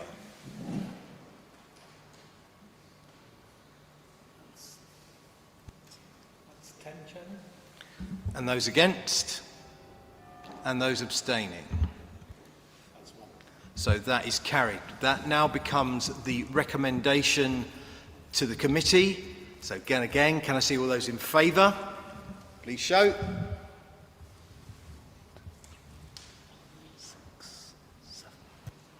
That's 7, Chair. And those against? That's 4, Chair. Thank you. So that is carried. Thank you very much. That concludes the business. Lewis, I want to take your proposal that you made earlier away. I'd rather it be done outside the meeting. It's getting late now and the officers have been here a long time. Can we do that at the next meeting? Now that we've decided that we're going ahead, it would be good to go to either within a meeting that we can have virtually or at the next meeting that Councillor Moffat will be chairing. Is that okay? Yeah, I think it's in December, so I'm happy to wait until then. Thank you, Lewis. That's really kind. That concludes the business of the evening. Thank you very much, everybody. Thank you to the officers. It's been a long night. Thank you for all your work. I declare the meeting closed. Thank you, everybody.